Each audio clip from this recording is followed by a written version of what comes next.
The Machinery of Freedom. A Guide to a Radical Capitalism. 3rd edition. By David Friedman. This book is dedicated to Milton Friedman, Friedrich Hayek, Robert A. Heinlein, from whom I learned, and to Robert M. Schuckman, who might have written it better. Capitalism is the best. It's free enterprise. Barter. Jimbles, if I get really rank with the clerk, well, I don't like this, how I can resolve it.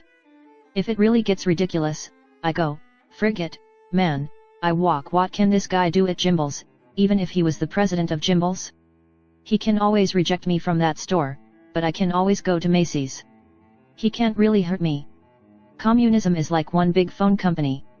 Government control, man. And if I get too rank with that phone company, where can I go? I'll end up like a schmuck with a Dixie cup on a thread. Lenny Bruce. Why can't you see? We just want to be free to have our homes and families and live our lives as we please. Dana Rohrabacher. West Coast Libertarian Troubadour. Preface to the 3rd edition. The 1st edition of this book was written a little over 40 years ago, the 2nd about 20 years later. In this 3rd edition, as in the 2nd, I have chosen to leave the original material for the most part unchanged. References in parts 1 through 3 are to the world 1970, in part 4 to the world 1988. I have added a few footnotes and notes at the ends of some chapters, in square brackets and a different font, commenting on events that occurred after the chapter was written or pointing at relevant new material later in the book. Since my subject is ideas, not history, I see little point in trying to keep the old chapters current.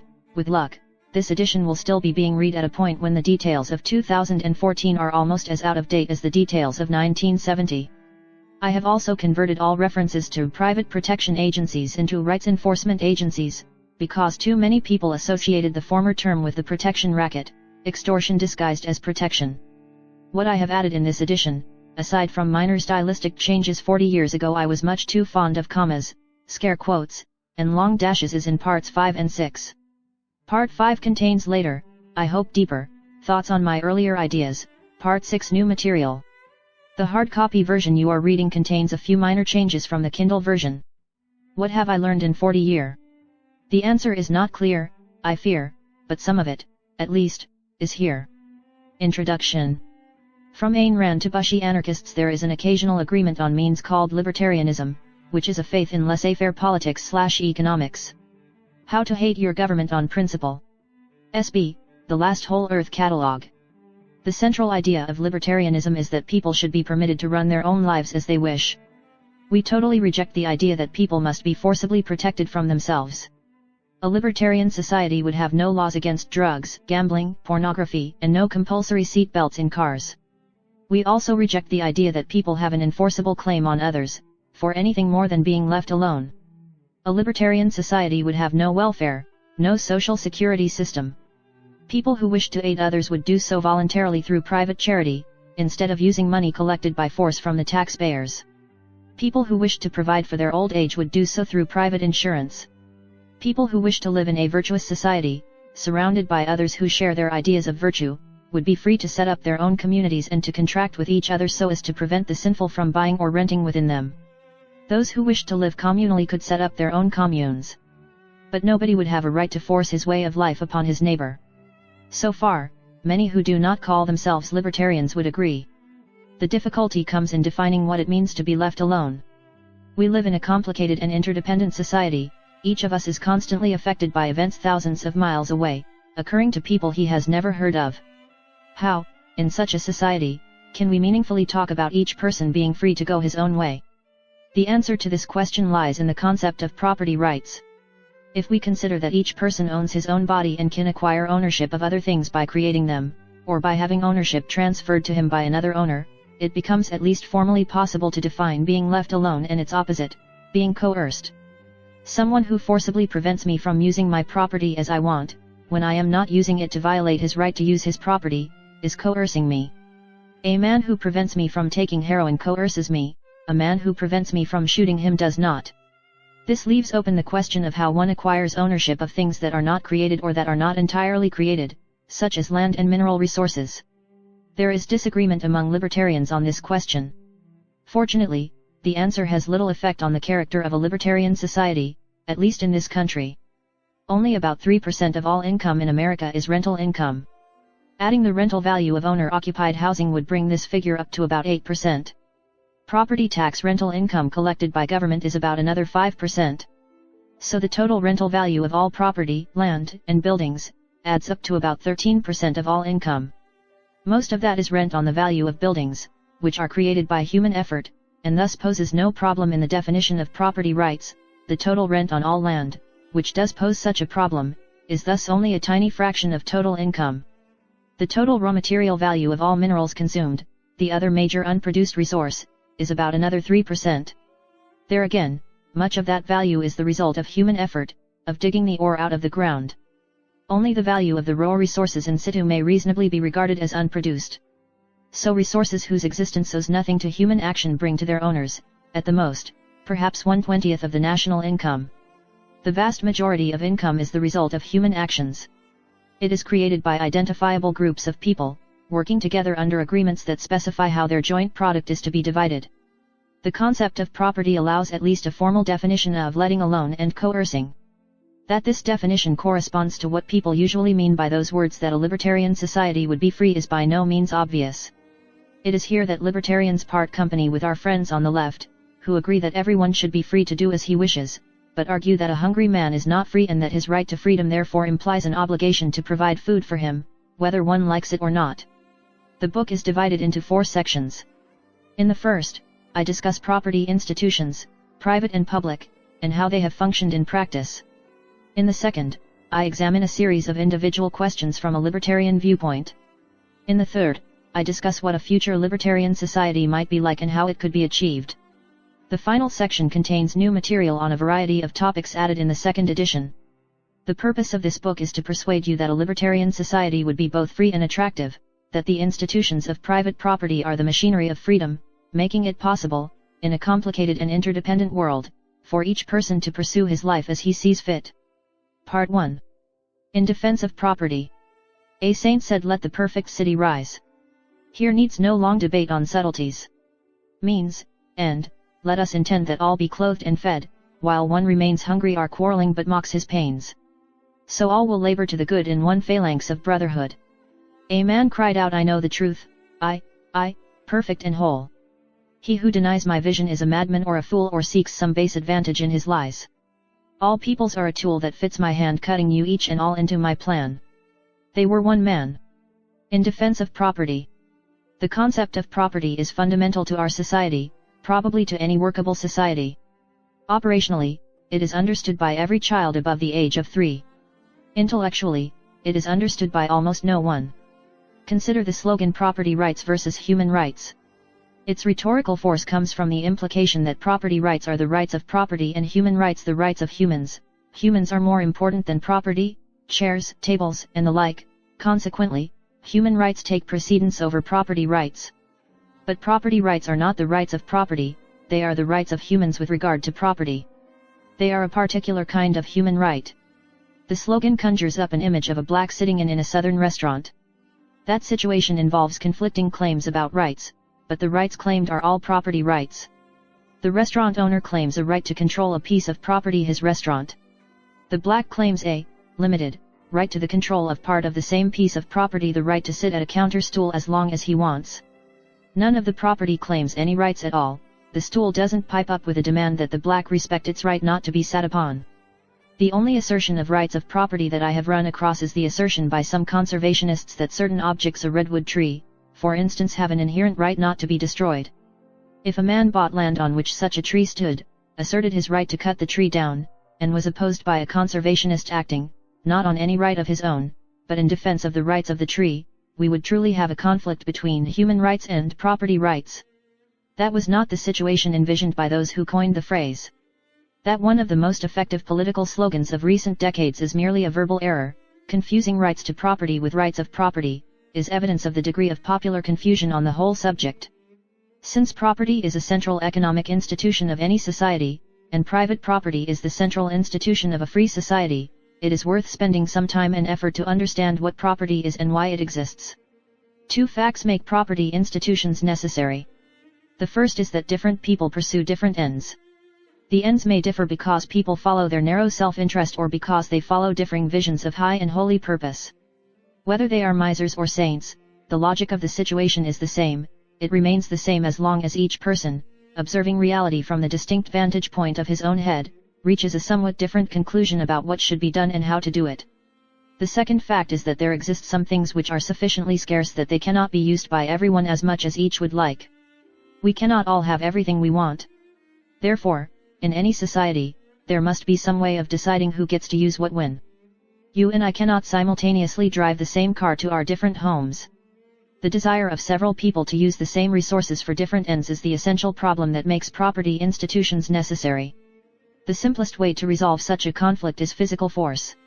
If I can beat you up, I get to use the car. This method is very expensive, unless you like fighting and have plenty of medical insurance. It also makes it hard to plan for the future, unless you're the current heavyweight champion. You never know when you will have access to a car. The direct use of physical force is so poor a solution to the problem of limited resources that it is commonly employed only by small children and great nations.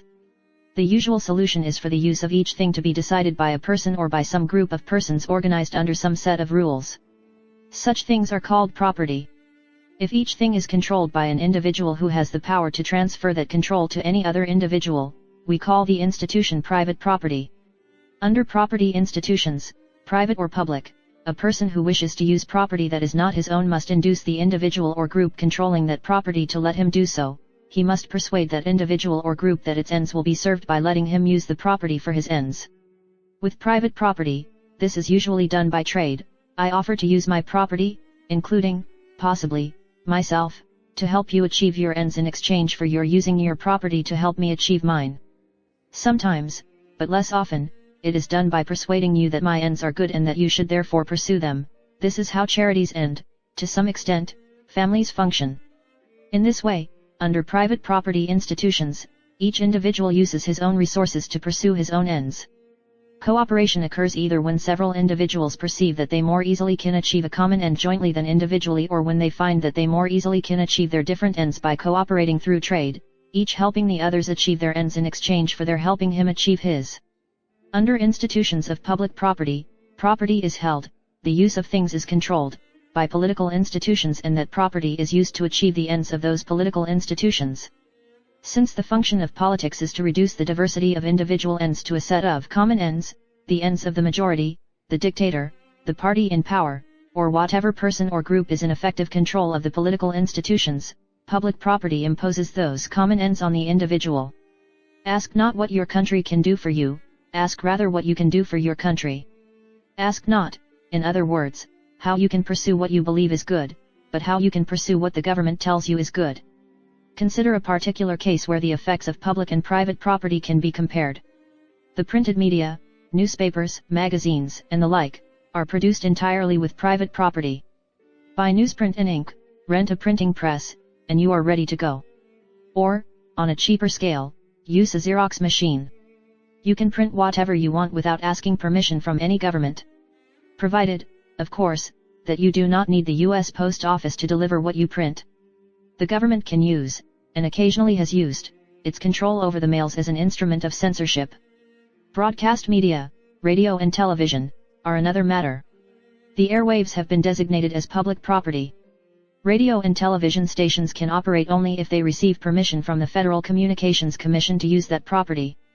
If the FCC judges that a station does not operate in the public interest, it has a legal right to withdraw the station's license, or at least to refuse to renew it. Broadcasting licenses are worth a great deal of money. Lyndon Johnson's personal fortune was built on a broadcasting empire whose chief asset was the special relationship between the FCC and the majority leader of the Senate. Printed media require only private property, broadcast media use public property. What is the result? Printed media are enormously diverse. Any viewpoint, political, religious, or aesthetic, has its little magazine, its newsletter, its underground paper. Many of those publications are grossly offensive to the views and tastes of most Americans. For example, The Realist, an obscene and funny humor magazine that once printed a cartoon showing one nation under God as an act of sodomy by Jehovah on Uncle Sam, The Berkeley Barb, a newspaper that has the world's most pornographic classified ads, and the Black Panther publication that superimposed a pig's head on Robert Kennedy's murdered body. The broadcast media cannot afford to offend. Anyone with a license worth several $1 million at stake is very careful. No television station in the United States would air the cartoons from a random issue of The Realist. No radio would present readings from the classified section of the Barb. How could you persuade the honorable commissioners of the FCC that it was in the public interest? After all, as the FCC put it in 1931, after refusing to renew the license of a station owner many of whose utterances were, in their words, vulgar, if not indeed indecent. Assuredly they are not uplifting or entertaining. Though we may not censor, it is our duty to see that broadcast licenses do not afford mere personal organs, and also to see that a standard of refinement fitting our day and generation is maintained. The Barb does not have to be in the public interest, it does not belong to the public.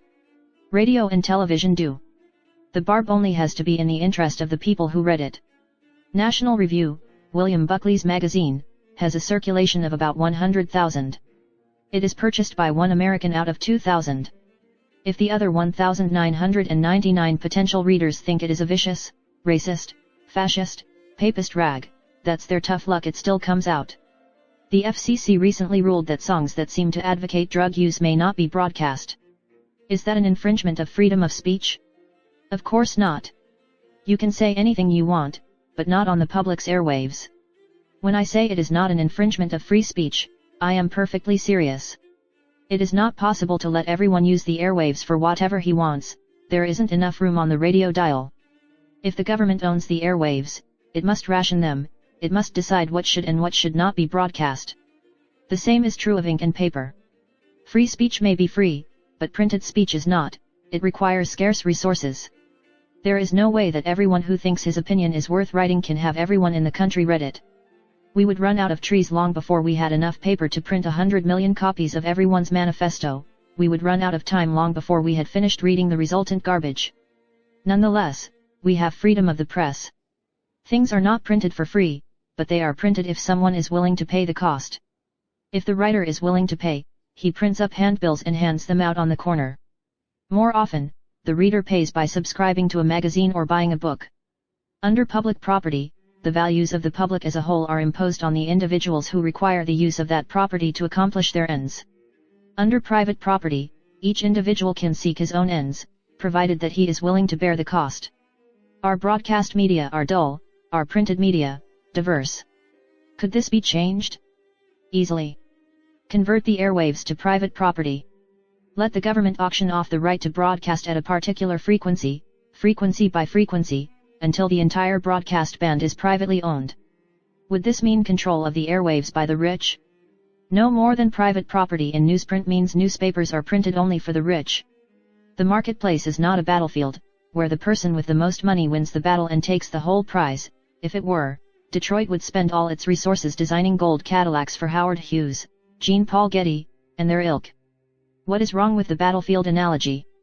To begin with, the market does not allocate all of its resources to the customer with the most money. If I am spending $10 on widgets and you are spending $20, the result is not that you get all the widgets, but rather that you get 2/3 of them and I get 1/3. Nor, in general, is the amount of a given product bought by one customer subtracted from what is available to another. One person's gain need not be another's loss. When I was the only customer for widgets, only $10 worth of widgets, 8 widgets at $1.25 a piece, was produced. When you appear with $20, the first effect is to drive up the price of widgets. This induces the widget manufacturers to produce more widgets, and soon there are enough for me to have my 8, and you have to have your 16. This is less true for the airwaves, which are, in one sense, a fixed and limited resource, like land. But, as with land, a higher price effectively increases the supply by causing people to use the existing quantity more intensively. In the case of airwaves, if the price of a frequency band is high, it becomes profitable to use improved equipment, to squeeze more stations into a given range of frequencies, to coordinate stations in different areas more carefully so as to minimize fringe areas of interference, to use previously unused parts of the spectrum, UHF television, for instance, and eventually to replace some broadcast stations with cable television or radio. Another error in the picture of the marketplace as a rich man take all conflict is the confusion between how much money a man has and how much he is willing to spend. If a millionaire is only willing to pay $10,000 for a car, he gets exactly the same amount of car as I get if I am willing to pay the same amount. The fact that he has $1 million sitting in the bank does not lower the price or improve the quality of the car. This principle extends to radio. Howard Hughes could have spent $1 billion to buy up radio frequencies, but unless he was going to make money with them, enough money to justify the investment, he would not. There were, after all, many far cheaper ways for him to provide entertainment for himself. What does this imply for the fate of the airwaves as private property? First, the proportional nature of market victory would make it virtually impossible for any rich man or group of rich men to buy the entire broadcast spectrum and use it for some sinister propagandistic purpose. In such a project, they would be bidding against people who wanted to buy frequencies in order to broadcast what the listeners wanted to hear and thus make money, whether directly, as with pay television, or indirectly, as with advertising. Total advertising on the broadcast media amounts to about $4 billion a year. Businessmen, bidding for the ownership of broadcast bands in order to get their cut of that money, would surely be willing, if necessary, to make a once-and-for-all payment of many billions of dollars. Suppose the radio band has room for 100 stations, the present FM band has room for at least 50, and the AM band has room for many more. In order for our hypothetical gang of Machiavellian millionaires to get control of all 100 stations, they must be willing to pay 100 times as much as the competition. That would be something in the neighborhood of $1 trillion, or about 1,000 times the total worth of the richest individuals in the country. Suppose, instead, that they can raise about $10 billion, the total worth of the richest 10 or 20 Americans, and roughly match the amount that the businessmen who want the stations for commercial purposes are willing to pay. Each group gets 50 frequencies. The businessmen broadcast what the customers want to hear and get all the customers. The hypothetical millionaires broadcast the propaganda they want the customers to hear and get no customers, and 10 or 20 of the richest men in America go bankrupt. It seems clear that the airwaves would be bought for commercial purposes by businessmen who want to broadcast whatever their customers want to hear, in order to make as much money as possible.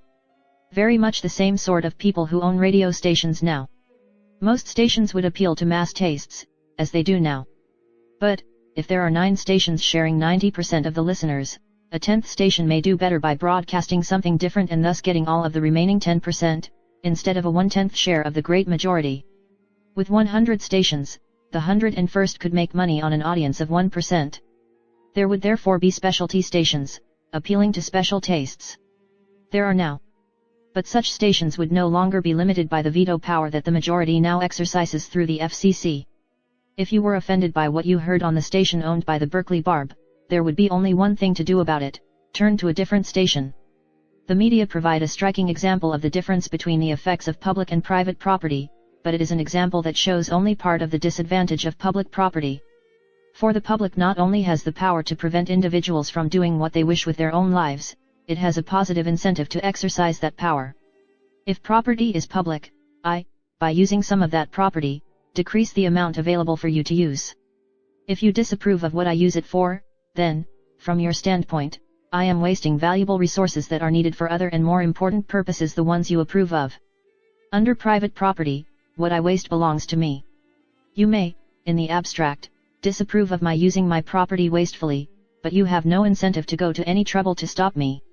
Even if I do not waste my property, you will never get your hands on it. It will merely be used for another of my purposes. This applies not only to wasting resources already produced, but to wasting my most valuable property, my own time and energy. In a private property society, if I work hard, the main effect is that I am richer. If I choose to work only 10 hours a week and to live on a correspondingly low income, I am the one who pays the cost. Under institutions of public property, I, by refusing to produce as much as I might, decrease the total wealth available to the society. Another member of that society can claim, correctly, that my laziness sabotages society's goals, that I am taking food from the mouths of hungry children. Consider hippies. Our private property institutions serve them just as they do anyone else.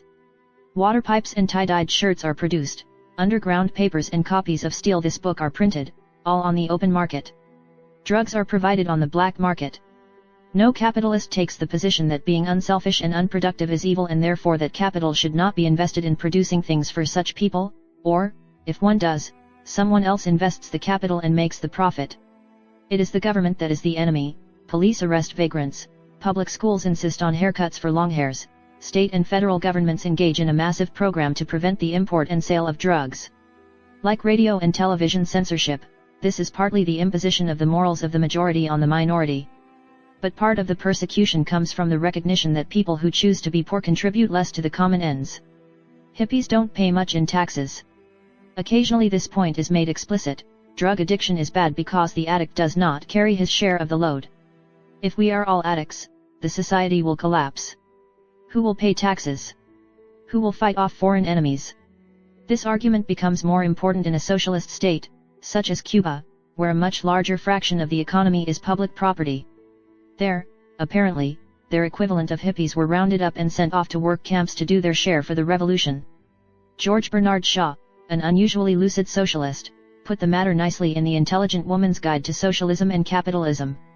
But Weary Willie may say that he hates work, and is quite willing to take less, and be poor and dirty and ragged or even naked for the sake of getting off with less work. But that, as we have seen, cannot be allowed. Voluntary poverty is just as mischievous socially as involuntary poverty. Decent nations must insist on their citizens leading decent lives, doing their full share of the nation's work, and taking their full share of its income. Poverty and social irresponsibility will be forbidden luxuries. Compulsory social service is so unanswerably right that the very first duty of a government is to see that everybody works enough to pay her way and leave something over for the profit of the country and the improvement of the world, from chapters 23 and 73. Consider, as a more current example, the Back to the Land movement, as represented by the Mother Earth News. Ideologically, it is hostile to what it views as a wasteful, unnatural, mass consumption society. Yet the private property institutions of that society serve it just as they serve anyone else. The Mother Earth News and the Whole Earth catalog are printed on paper bought on the private market and sold in private bookstores, alongside other books and magazines dedicated to teaching you how to make $1 million in real estate or live the good life on $100,000 a year. A necessary digression. A few pages back I asserted that an individual who works hard under institutions of private property gets most of the benefit. This is directly contrary to socialist ideas about exploitation, which I discuss in Chapter 8. It also contradicts the common belief that when an individual becomes more productive, most of the benefit goes to others. This belief is behind much of the public support for state-supported schooling, government subsidies to individual firms, and the like. It would require a fair-sized economics text to deal thoroughly with this question. I suggest several in the appendix, but a careful examination of a single example may make it easier for the reader to think out the logic of other examples for himself. Suppose there are 100 physicians, each charging $10 for a visit. At that price, the number of visits patients wish to make to doctors is the same as the number the doctors wish to have made. If that were not the case, if, for instance, there were people willing to pay $10 for a visit but the doctors were booked up, the price would change. Doctors would be able to raise their prices and still keep their appointment books filled.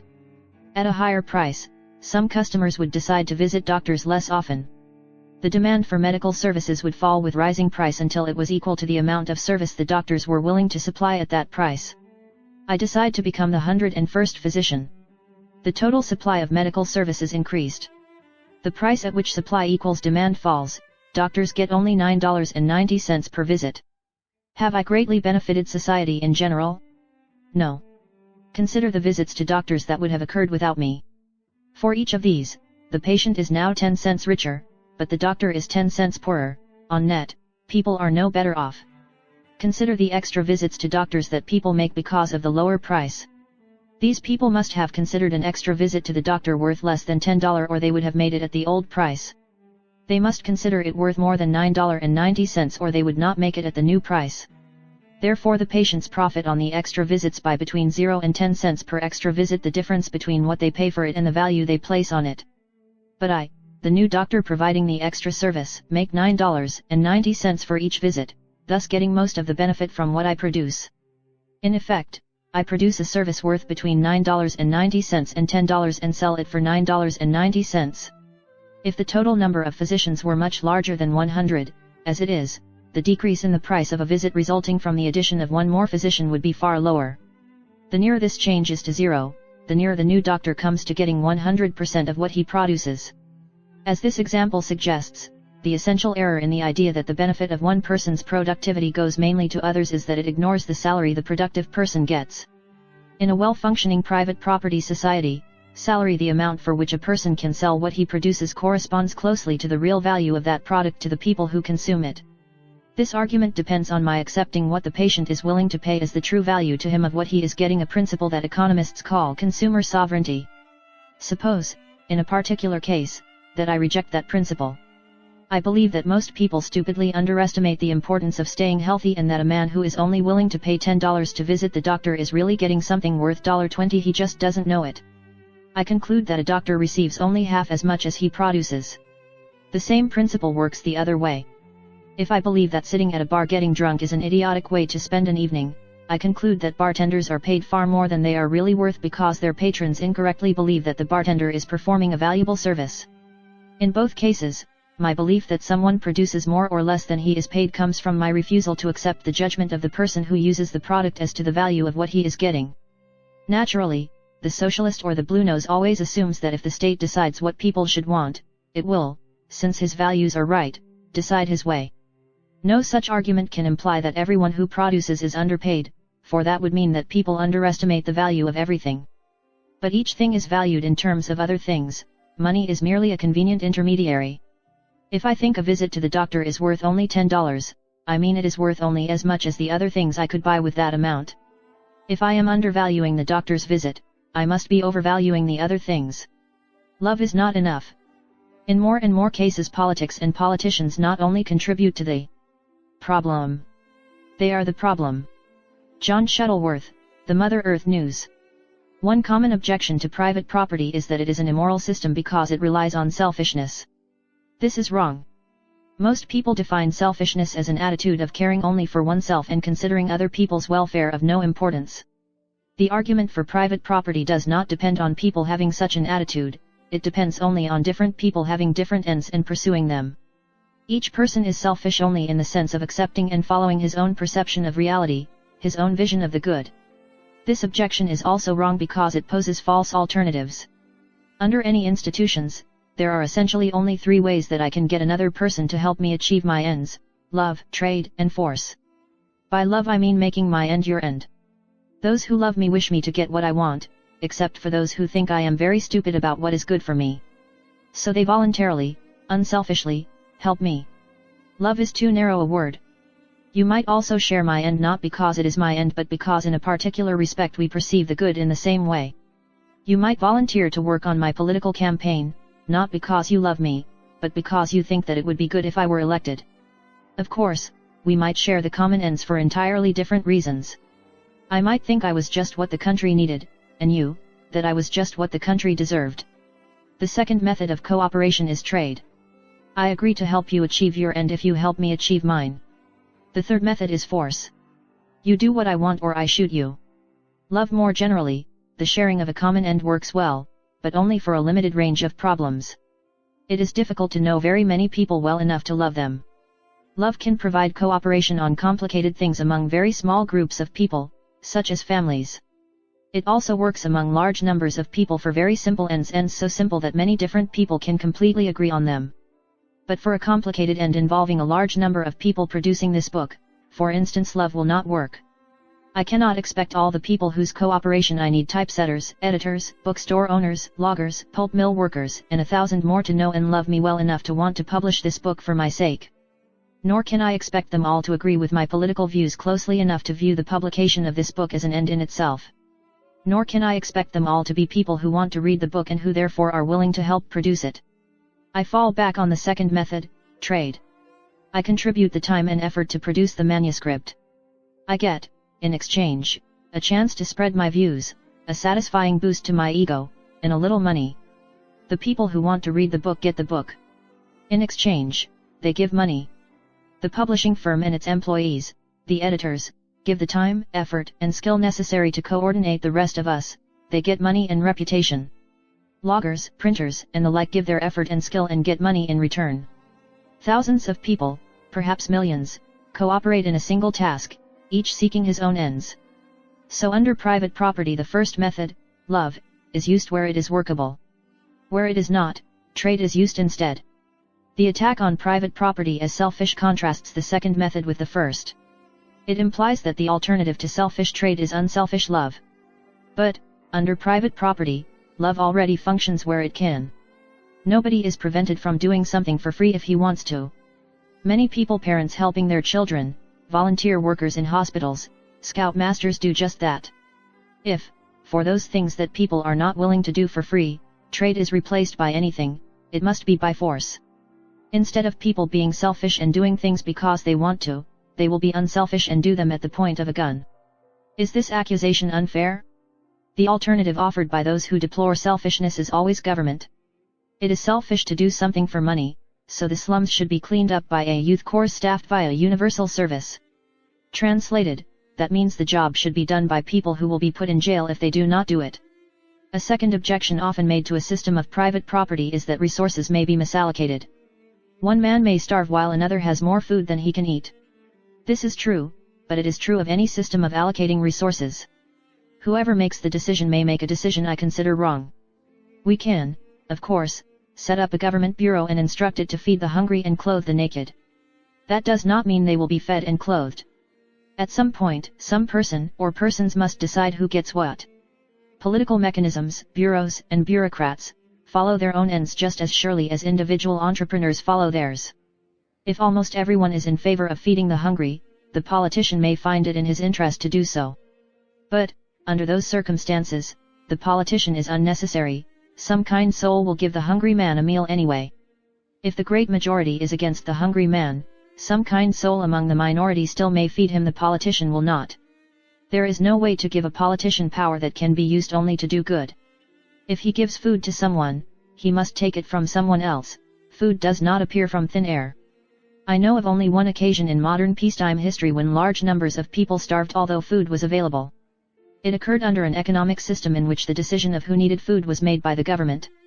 Joseph Stalin decided how much food was needed by the inhabitants of the Ukraine. What they did not need was seized by the Soviet government and shipped elsewhere. During the years 1932 and 1933, some millions of Ukrainians died of starvation. During each of those years, according to Soviet figures, the Soviet Union exported about 1.8 million tons of grain. If we accept a high figure for the number who starved, say, 8 million, that grain would have provided about 2,000 calories a day to each of them. Yet there is something in the socialists' objection to capitalism's misallocation, something with which I sympathize aesthetically, if not economically. Most of us believe in our hearts that there is only one good and that ideally everyone should pursue it. In a perfect centrally planned socialist state, everyone is part of a hierarchy pursuing the same end.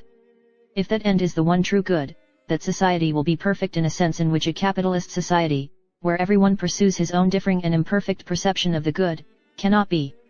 Since most socialists imagine a socialist government to be controlled by people very like themselves, they imagine that it will pursue the true good, the one that they, imperfectly, perceive. That is surely better than a chaotic system in which all sorts of people other than the socialists perceive all sorts of other goods and waste valuable resources chasing them. People who dream about a socialist society rarely consider the possibility that some of those other people may succeed in imposing their ends on the dreamer, instead of the other way around. George Orwell is the only exception who comes to mind. A third objection made to private property is that men are not really free as long as they need the use of other men's property to print their opinions and even to eat and drink. If I must either do what you tell me or starve, the sense in which I am free may be useful to a political philosopher, but it is not very useful to me. That is true enough, but it is equally true of any system of public property, and much more important. It is far more likely that there will be one owner of all food if things are owned by governments than if they are owned by private individuals. There are so many fewer governments. Power is diminished when it is divided. If one man owns all the food, he can make me do almost anything. If it is divided among 100 men, no one can make me do very much for it. If one tries, I can get a better deal from another. Interlude.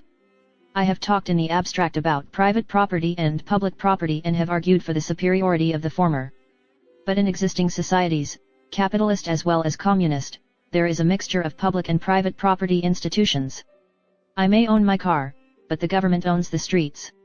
How far can the idea of private property be pushed?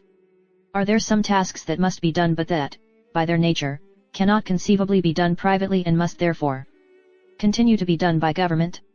I believe not. I believe that although there are certain important tasks which for special reasons are difficult to do under institutions of total private property, these difficulties are in principle, and may be in practice, soluble. I hold that there are no proper functions of government. In that sense I am an anarchist. All things that governments do can be divided into two categories: those we could do away with today and those we hope to be able to do away with tomorrow. Most of the things our government does are in the first category. The system of institutions I would like to see achieved ultimately would be entirely private, what is sometimes called anarcho-capitalism, or libertarian anarchy. Such institutions would be, in some respects, radically different from those we now have. How they might work is discussed at some length in the third section of this book. After reading the next few chapters, the reader may reasonably wonder why, if I do not expect anarcho-capitalism to produce anything much like historical capitalist societies, I bother to defend the historical record of those societies. Some anarcho-capitalists do not. They concede the justice of many of the usual attacks on capitalism, but argue that everything would be different if we could get rid of government. That is a cop-out. Human beings and human societies are far too complicated for us to have confidence in a priori predictions about how institutions that have never been tried would work. We can and should attempt to distinguish those elements in historical capitalist societies that were produced by institutions of private property from those that were produced by government intervention. Having done so, we must base our belief that institutions of private property will work well in the future on the observation that those institutions, to the extent they existed, worked well in the past. Robin Hood sells out. Ask not what the government can do for you. Ask what the government is doing to you. Many people who agree that private property and the free market are ideal institutions for allowing each person to pursue his own ends with his own resources reject complete laissez-faire because they believe that it leads to an unjust, or at least undesirable, distribution of wealth and income. They concede that the market responds to the demands of consumers, expressed by their willingness to pay for what they want, in a much more sensitive and efficient fashion than the political system responds to the demands of voters, expressed by their votes. But they claim that the market is undemocratic because the number of votes, that is, the number of dollars available to be spent, varies widely from person to person. Therefore, they argue that the government should intervene in the market to redistribute wealth and income. This argument correctly regards the free market as having its own internal logic, producing results, such as an unequal distribution of income, independent of the desires of its supporters. It incorrectly treats the political process as if it had no corresponding internal logic of its own. The argument simply assumes that political institutions can be set up to produce any desired outcome. Suppose that 100 years ago someone tried to persuade me that democratic institutions could be used to transfer money from the bulk of the population to the poor. I could have made the following reply: the poor, whom you wish to help, are many times outnumbered by the rest of the population, from whom you intend to take the money to help them. If the non-poor are not generous enough to give money to the poor voluntarily through private charity, what makes you think they will be such fools as to vote to force themselves to give it? That would have been a crushing argument 100 years ago. Today it is not. Why? Because people today believe that our present society is a living refutation of the argument, that our government is, and has been for many years, transferring considerable amounts of money from the not poor to the poor. This is an illusion. There are some government programs that give money to the poor, aid to families with dependent children, for instance. But such programs are vastly outweighed by those having the opposite effect, programs that injure the poor for the benefit of the not poor. Almost surely, the poor would be better off if both the benefits that they now receive and the taxes, direct and indirect, that they now pay were abolished. Let us consider some examples. Social Security is by all odds the largest welfare-type program in America. Its annual payments are about 4 times those of all other welfare programs combined.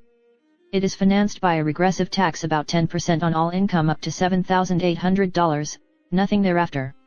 Those who have incomes of less than $7,800, and consequently pay a lower amount per year, later receive lower payments, but the reduction in benefits is less than proportional. If the schedule of taxes and payments were the only relevant consideration, Social Security would redistribute slightly from higher income to lower income people. But 2 additional factors almost certainly reverse the effect. Most Social Security payments take the form of an annuity, a certain amount per year, starting at a specified age, usually 65, and continuing until death. The total amount an individual receives depends on how long he lives beyond age 65. A man who lives to age 71 receives 20% more, all other factors being equal, than a man who lives to age 70. Further, the amount an individual pays for Social Security depends not only on how much he pays in taxes each year but on how many years he pays. A man who starts work at age 24 will pay Social Security taxes for 41 years, one who starts work at age 18 will pay for 47 years. The first, other factors being equal, will pay about 15% less than the second for the same benefits. The missed payments come at the beginning of his career. Since early payments have more time to accumulate interest than later ones, the effective saving is even greater. Assuming an interest rate of 5%, the accumulated value of the first man's payments, by age 65, would be about 2/3 as much as the accumulated value of the second man's payments. People with higher incomes have a longer life expectancy. The children of the middle and upper classes start work later, often substantially later, than the children of the lower classes. Both these facts tend to make Social Security a much better deal for the not poor than for the poor.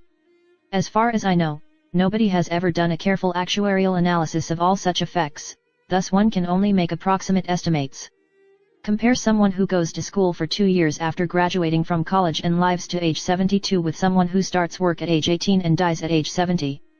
Adding the 1/3 savings on payments to the 30% gain in receipts, here the interest effect works in the opposite direction, since the extra payments for the longer life come at the end. I estimate that the first individual gets, from these effects, about twice as much for his money as the second. I do not know of any effects in the opposite direction large enough to cancel this.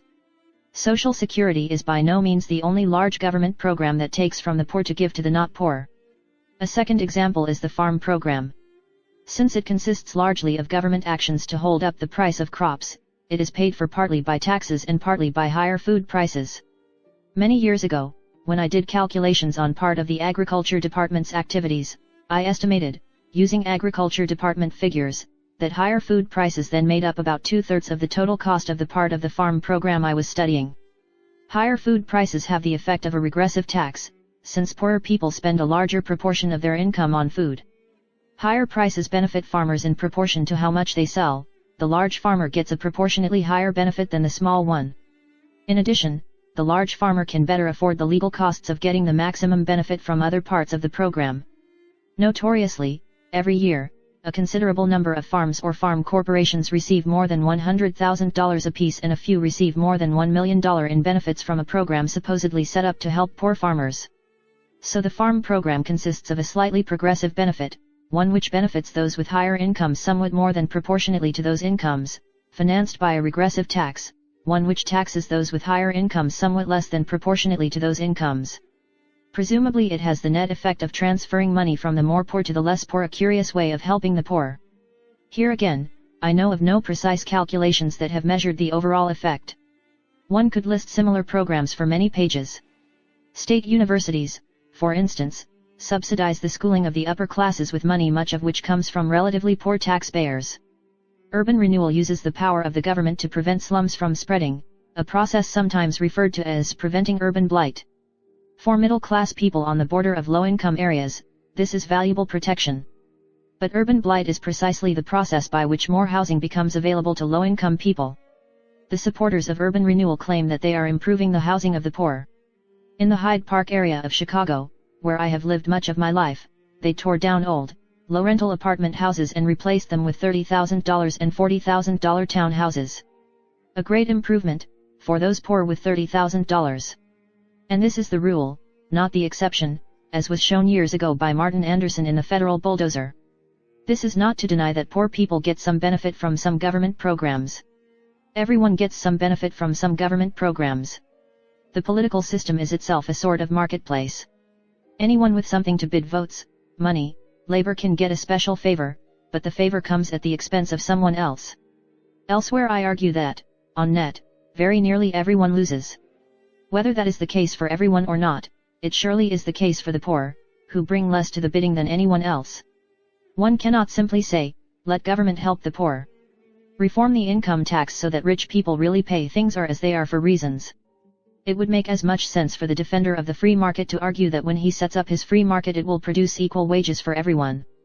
All of the numbers in this chapter, including the description of the society security tax, refer to about 1970, both the tax rate and the maximum income subject to tax have increased substantially since then.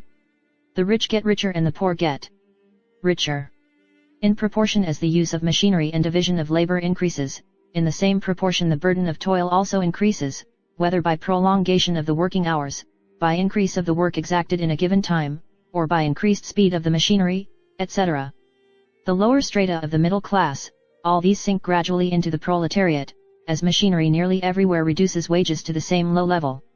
The modern laborer, on the contrary, instead of rising with the progress of industry, sinks deeper and deeper below the conditions of existence of his own class. Marx and Engels, the Communist Manifesto. Much of the opposition to institutions of private property comes from popular beliefs about the effects such institutions have had in the past, beliefs largely unsupported by historical evidence. Marx was scientist enough to make predictions about the future that could be proved or disproved. Unfortunately, Marxists continue to believe his theory long after his predictions have been proved false. One of Marx's predictions was that the rich would get richer and the poor, poorer, with the middle class gradually being wiped out and the laboring class becoming impoverished. In historical capitalist societies the trend has been almost the exact reverse. The poor have gotten richer. The middle class has expanded enormously, and now includes many people whose professions would once have classified them for membership in the laboring classes. In absolute terms, the rich have also gotten richer, but the gap between rich and poor seems, so far as very imperfect statistics make it possible to judge, to have been slowly closing. Many modern liberals argue that Marx's predictions were accurate enough for laissez-faire capitalism, but that such liberal institutions as strong labor unions, minimum wage laws, and progressive income taxes prevented them from being realized. A statement about what might have happened is difficult to refute.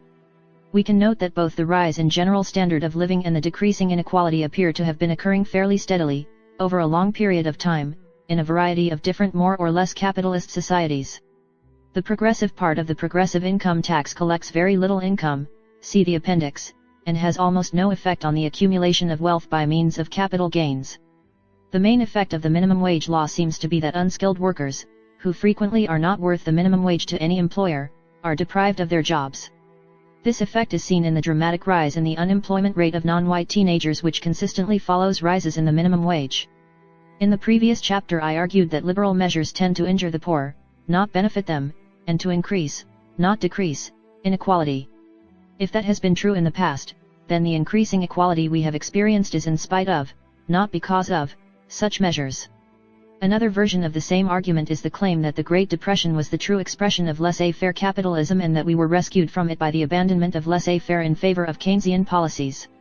The controversy here runs into, not merely a book, but an extensive literature. For some decades it was a central issue of debate among economists. Those who would like to see the anti-Keynesian side will find one variant of it in The Great Contraction by Friedman and Schwartz. The authors argue that the Great Depression was caused not by laissez-faire but by government intervention in the banking industry, and that without such intervention it would not have occurred. Few people believe that capitalism leads inexorably to the impoverishment of the masses. The evidence against that thesis is too overwhelming. But relative inequality is a much harder matter to judge, and many people believe that capitalism, left to itself, produces an increasing inequality of income. Why? Their argument, in essence, is that the rich capitalist invests his money and thus makes more money. His children inherit the money and continue the process. Capitalists get richer and richer. They must somehow be getting their high income from the workers, who really produce the goods the rich man consumes and who must therefore be getting poorer. This argument seemingly implies that the workers get absolutely poorer, but those who make the argument tend to assume that general economic progress is making everyone richer, so the impoverishment is only relative. The assertion that the capitalist gets his increased income at the expense of the workers ignores the fact that capital is itself productive, a subject I discuss at greater length in Chapter 8. The increased productivity resulting from capital accumulation is one of the reasons for general economic progress. Even if the capitalist invests all the income from his capital and consumes none of it, his wealth will only grow at the rate of return on capital, the interest rate his money can earn. If the interest rate is less than the rate at which the total wages of workers increases, the relative wealth of the capitalists will decline. Historically, the rate of increase in total wages has run about 5 to 10% a year, roughly comparable to the interest rate earned by capital. Furthermore, capitalists consume part of their income. If they did not, there would be little point in being a capitalist. Historically, the total share of the national income going to capital in this country has steadily decreased, as shown in the appendix. Of course, a truly successful capitalist earns much more than the ordinary interest rate on his capital. That is how he accumulates a fortune. And, having been born to a much lower income, he may find himself unable to consume a substantial fraction of what he makes. But his children are a different story. They have no special talent for earning wealth but a lot of practice in spending it. As have their children. The Rockefellers are a prominent example of the decline of a great family. Its founder, John D. Rockefeller, was an able businessman. His children were philanthropists. Their children are politicians. The purchase of the governorship of 2 states has not exhausted the fortune built up by the old man, but it must have at least slowed its growth. Marx not only predicted increasing ruin for the working classes, he also asserted that that ruin was already occurring. Like many of his contemporaries, he believed that the spread of capitalist institutions and industrial methods of production had, by the early 19th century, caused widespread misery. This belief is still common. It is based on questionable history and far more questionable logic. Many people, reading of the long workdays and low salaries of 19th century England and America, consider the case against capitalism and industrialism already proven. They forget that those conditions seem intolerable to us only because we live in an enormously richer society and that our society became so productive largely through economic progress made during the 19th century under institutions of relatively unrestrained laissez-faire capitalism. Under the economic conditions of the 19th century, no institutions, socialist, capitalist, or anarcho-capitalist, could have instantly produced what we would regard as a decent standard of living. The wealth simply was not there. If a socialist had confiscated the income of all the capitalist millionaires and given it to the workers, he would have found the workers little better off than before. The millionaires made far more than the workers, but there were so many more workers than millionaires. It required a long period of progress to produce a society rich enough to regard the conditions of the 19th century as miserable poverty. More thoughtful people charge that conditions during the Industrial Revolution, especially in England, should be condemned, not in contrast to our present standard of living, but in contrast to earlier conditions. This was the belief of many English writers of the time. Unfortunately, few of them knew much about English life of the previous century. Their attitude can be gathered from Engels' euphoric description of the 18th century English working class. They did not need to overwork, they did no more than they chose to do, and yet earned what they needed.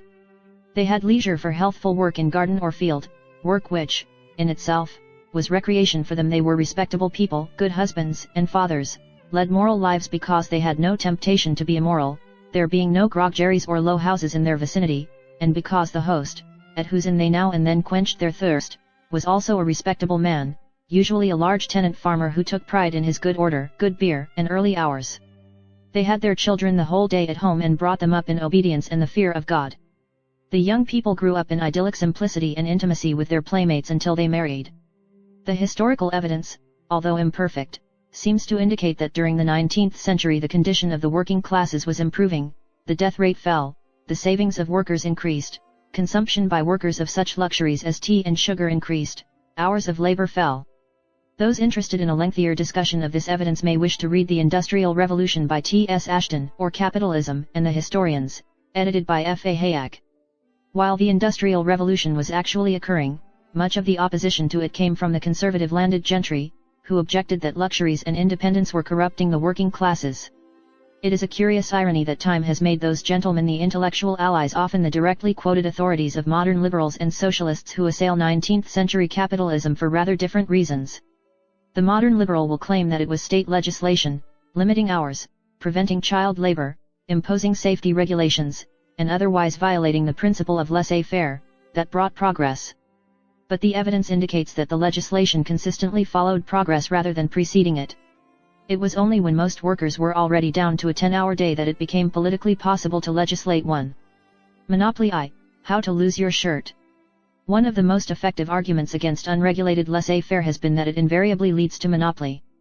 As George Orwell put it, the trouble with competitions is that somebody wins them. It is thus argued that government must intervene to prevent the formation of monopolies or, once formed, to control them. This is the usual justification for antitrust laws and such regulatory agencies as the Interstate Commerce Commission and the Civil Aeronautics Board. The best historical refutation of this thesis is in 2 books by socialist historian Gabriel Kalko, The Triumph of Conservatism and Railroads and Regulation. He argues that at the end of the last century businessmen believed the future was with bigness, with conglomerates and cartels, but were wrong. The organizations they formed to control markets and reduce costs were almost invariably failures, returning lower profits than their smaller competitors, unable to fix prices, and controlling a steadily shrinking share of the market. The regulatory commissions supposedly were formed to restrain monopolistic businessmen. Actually, Kalko argues, they were formed at the request of unsuccessful monopolists to prevent the competition which had frustrated their efforts. Those interested in pursuing the historical question should read Kalko's books, which deal with the progressive period, as well as the articles by McGee and Stigler mentioned in the appendix. McGee discusses the history of Standard Oil, and Stigler examines the question of whether concentration has historically tended to increase. His conclusion is that the degree of concentration in the economy has been relatively stable. It always appears to be increasing, because highly concentrated industries are much more visible than more competitive ones. We are all aware that, sometime between 1920 and the present, General Motors acquired a commanding position in the automobile industry. Few of us realize that during the same period U.S. Steel lost its dominance in the steel industry. For the same reason, we tend to exaggerate the amount of concentration existing at any given time. The areas of the economy which we think of as important tend to be those in which we can identify a single large firm. We rarely consider such industries as the restaurant and bar business, domestic service, or the manufacture of textiles and apparel, each of which is highly competitive and each of which employs more people than iron, steel, and automobile manufacturing combined. Whatever the facts about monopoly may be, the belief that competition inevitably tends to produce monopoly is widespread. The remainder of this chapter is devoted to understanding the arguments that support this belief and why they are wrong. There are three different sorts of monopoly: natural monopoly, artificial monopoly, and state monopoly. Only the first is of any importance in a laissez-faire society. In most economic activities, the efficiency of a firm increases with size up to some optimum size and then decreases. The increasing efficiency reflects the advantages of mass production. These advantages generally occur only up to some definite level of size.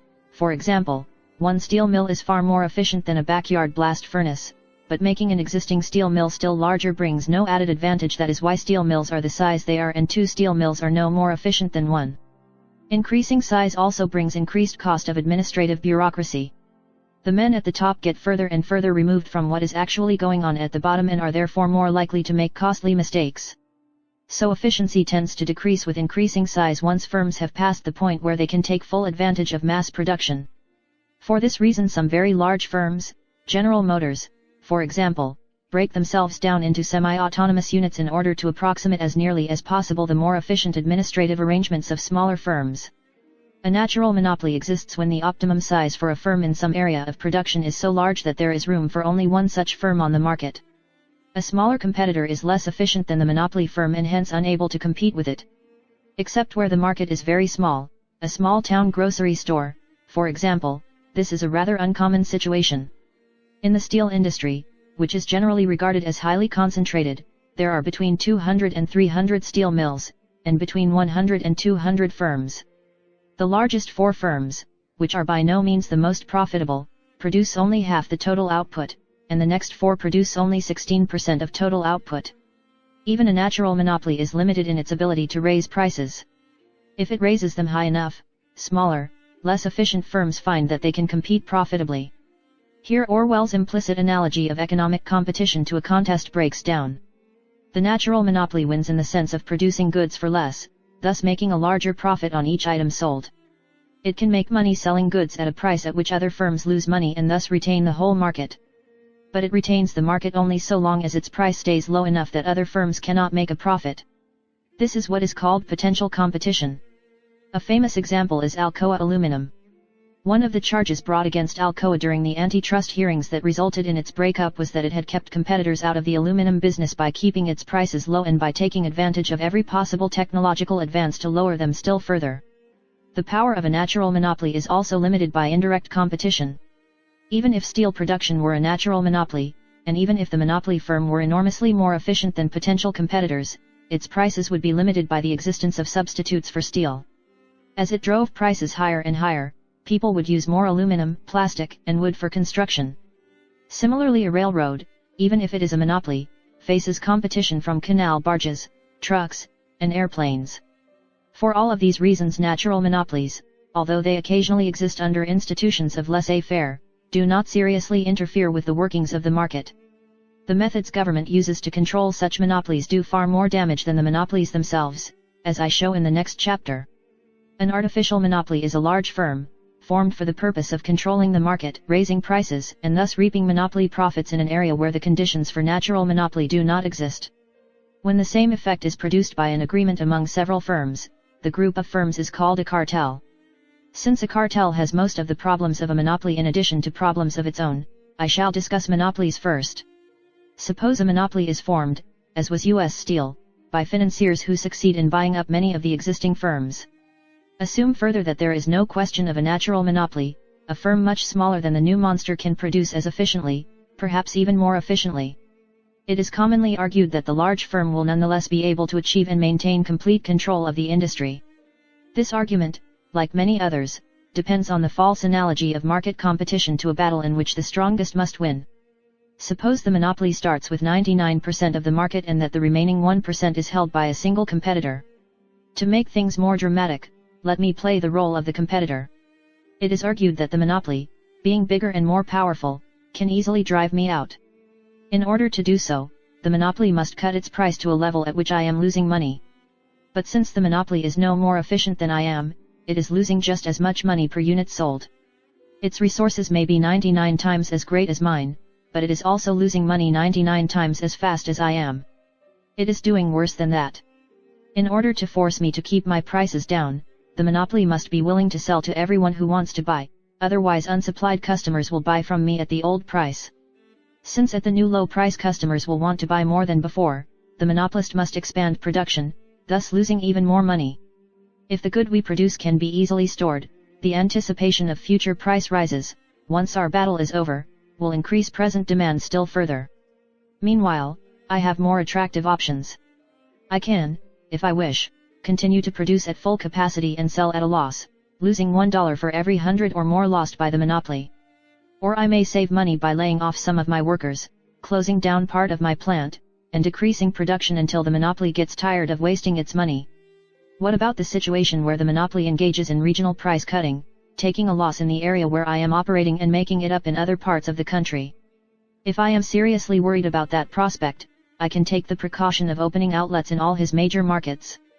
Even if I do not, the high prices he charges in other areas in order to make up for his losses against me will make those areas very attractive to other new firms. Once they are established, he no longer has a market in which to make up his losses. Thus the artificial monopoly which tries to use its size to maintain its monopoly is in a sad position, as U.S. Steel, which was formed with 60% of total steel production but which now has about 25%, found out to its sorrow. It has often been claimed that Rockefeller used such tactics to build Standard Oil, but there seems to be little or no evidence for the charge.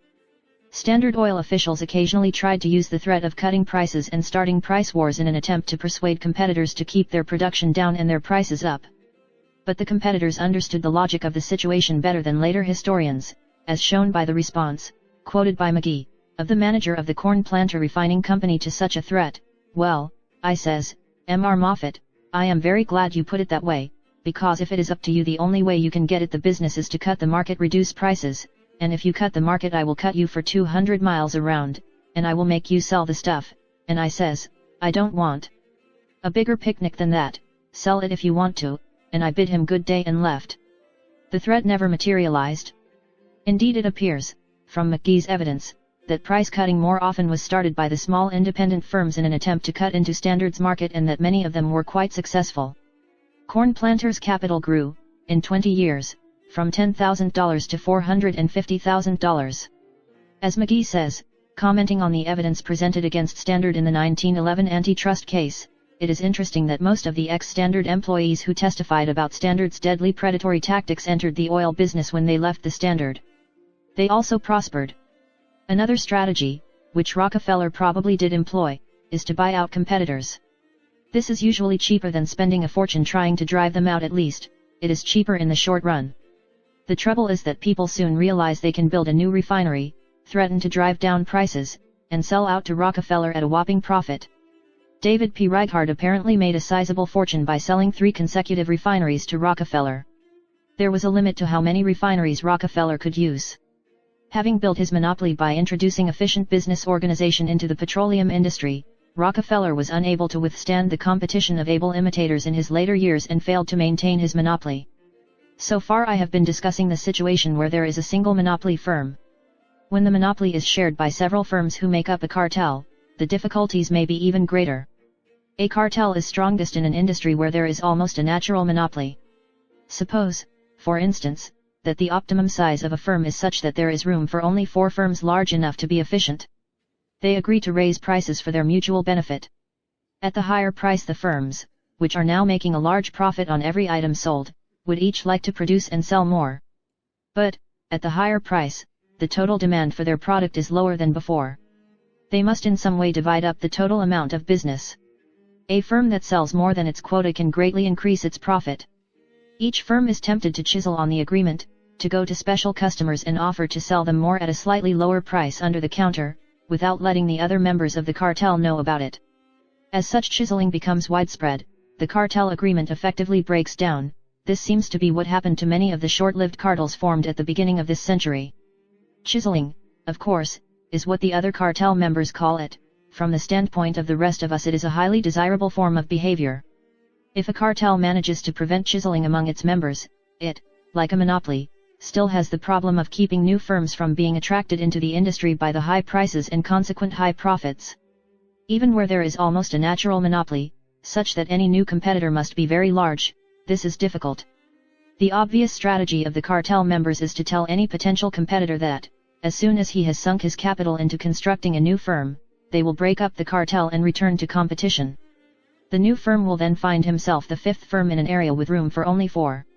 Either one of the firms will go broke or all will do badly. Either way, it does not look like a very attractive speculation. That strategy will work as long as the cartel does not raise prices much above their market level. When it does, a profitable counter-strategy becomes available. The potential competitor, before investing his capital in building a new firm, goes to the major customers of the cartel. He points out that if he does not start a new firm, the cartel will continue to charge them high prices, but that he cannot risk investing money until he has a guaranteed market. He therefore offers to start the new firm on condition that the customer agrees to buy from him, at a price high enough to give him a good profit but well below the cartel's price, for some prearranged period of time. Obviously, it is in the interest of the customers to agree. Once he has signed up a quarter of the total business, he builds his factories. Either the cartel restricts output still further, keeps its prices up, and accepts the loss of a quarter of the market, in which case the newcomer may eventually expand, or it competes for the customers the newcomer has not already tied up. Since there is only enough business to support 3 firms, one of the 4 goes broke. Although an artificial monopoly or cartel may be able to influence prices slightly, and although it may succeed for a while in gaining additional profits at the cost of attracting new competitors, thus reducing its share of the market, any attempt to drive prices very far above their natural market level must lead to the monopoly's own destruction. Unfortunately, the same cannot be said of the third kind of monopoly, state monopoly. State monopoly occurs when competition is prevented in one way or another by the government. It is far and away the most important kind of monopoly, both historically and presently. Ironically, one of its most common causes or at least excuses has been the attempt to prevent or control monopolies of the first 2 kinds. The post office is a state monopoly run directly by the government. Competition, at least in the delivery of first-class mail, is forbidden by law. Contrary to common opinion, there have been many private post offices in both American and English history. Such post offices have been responsible for many, perhaps most, innovations in the business of carrying mail. At one point in the 19th century, illegal private post offices, operating on the black market with wide public support, carried about 1/3 of all U.S. mail. The United Parcel Service presently offers better service than parcel post and at a lower price, and the business of delivering third-class mail privately is growing rapidly. The post office has often defended its monopoly on the grounds that it needs the money it makes on first-class mail to subsidize the other classes. It claims that private competitors would skim the cream of the business and leave the post office to lose money or raise rates on the less profitable classes. And yet private firms are providing better service, guaranteeing delivery by a particular time, for example, than the post office, charging considerably less, and making money in precisely the area that the post office claims it needs its profits from first class to subsidize. The history of private post offices and their present status is discussed at some length by William Wooldridge in Uncle Sam the Monopoly Man. My main concern is with a less obvious sort of state monopoly, but I cannot leave the subject of the post office without making 2 historical notes. One of the largest of the private post offices was the American Letter Mail Company, founded by Lysander Spooner, a 19th-century libertarian anarchist and author of an anarchist tract entitled No Treason, The Constitution of No Authority. Spooner attacks the contract theory of government like a lawyer arguing a case. He asks precisely when he signed the social contract, specifically, the Constitution, whether, indeed, anyone signed it, and if so, whether the signers had his power of attorney, and, if not, on what basis he can be held bound to it. After dealing with all of the standard arguments, he concludes that it is obvious that the only visible, tangible government we have is made up of these professed agents or representatives of a secret band of robbers and murderers who, to cover up, or gloss over, their robberies and murders, have taken to themselves the title of the people of the United States. The ALMC was legislated out of existence, but the post office, Spooner claimed, imitated his low rates. My second historical note may be apocryphal. I have never had courage and enterprise enough to check back and verify the story. If it isn't true, it should be. It seems that in the early 19th century, when railroads were beginning to become important, some enterprising gentlemen conceived the novel idea of using them, instead of horses, to carry mail. Private post offices were at this time already illegal, but the law was not rigorously enforced. The gentleman did very well for himself until the day that he tendered a bid to the U.S. government to carry the government's mail at 1/5 the price the U.S. Post Office was charging. The Post Office regarded this as going a bit too far and insisted on its rights. The gentleman was put out of business and the Post Office stole his idea. When a mail truck gets stuck in the mud, third class is what they throw under the wheels. Stuart Brand. Monopoly 2, State monopoly for fun and profit. A regular politician can't give away an alley without blushing, but a businessman who is in politics will charge an admission price to the lakefront and make it a felony for anyone to buy stove Polish outside of his store, and have it all put down to public improvements. M.R. Dooley. In the United States in this century the predominant form of monopoly has not been natural monopoly, artificial monopoly, or direct state monopoly, but state monopoly in private hands. Private firms, unable to establish monopolies or cartels because they had no way of keeping out competitors, turned to the government. This is the origin of the regulation of transportation, the Interstate Commerce Commission, ICC, and the Civil Aeronautics Board, CAB. A similar process is responsible for occupational licensing, which gives monopoly power to many craft unions, among them the most powerful and probably the most pernicious craft union of all, the American Medical Association. The difficulties facing private cartels are nicely stated in Rockefeller's description, cited by McGee, of an unsuccessful attempt, in 1872, to control the production of crude oil and to drive up its price. The high price for the crude oil resulted, as it had always done before and will always do so long as oil comes out of the ground, in increasing the production, and they got too much oil. We could not find a market for it. Mr. Dooley was a fictional Irish barkeeper whose wisdom was popularized by the American humorist Finlay Peter Dunne. Of course, any who were not in this association were undertaking to produce all they possibly could, and as to those who were in the association, many of them men of honor and high standing, the temptation was very great to get a little more oil than they had promised their associates or us would come. It seemed very difficult to prevent the oil coming at that price. Rockefeller's prediction was overly pessimistic. Today, although oil still comes out of the ground, federal and state governments have succeeded where the oil producers of 1872 failed. Through federal oil import quotas and state restrictions on production, they keep the price of oil high and the production low. Progress. It is widely believed that railroads in the late 19th century wielded almost unlimited monopoly power. Actually, as Calco shows, long-distance transportation was highly competitive, freight rates were declining, and the number of railroads was increasing until after the turn of the century. One line might have a monopoly for short distances along its route, but a shipper operating between two major cities had a choice of many alternative routes. 20 existed between St. Louis and Atlanta, for instance. Railroad rebates, frequently cited as evidence of monopoly, were actually the opposite. They were discounts that major shippers were able to get from one railroad by threatening to ship via a competitor.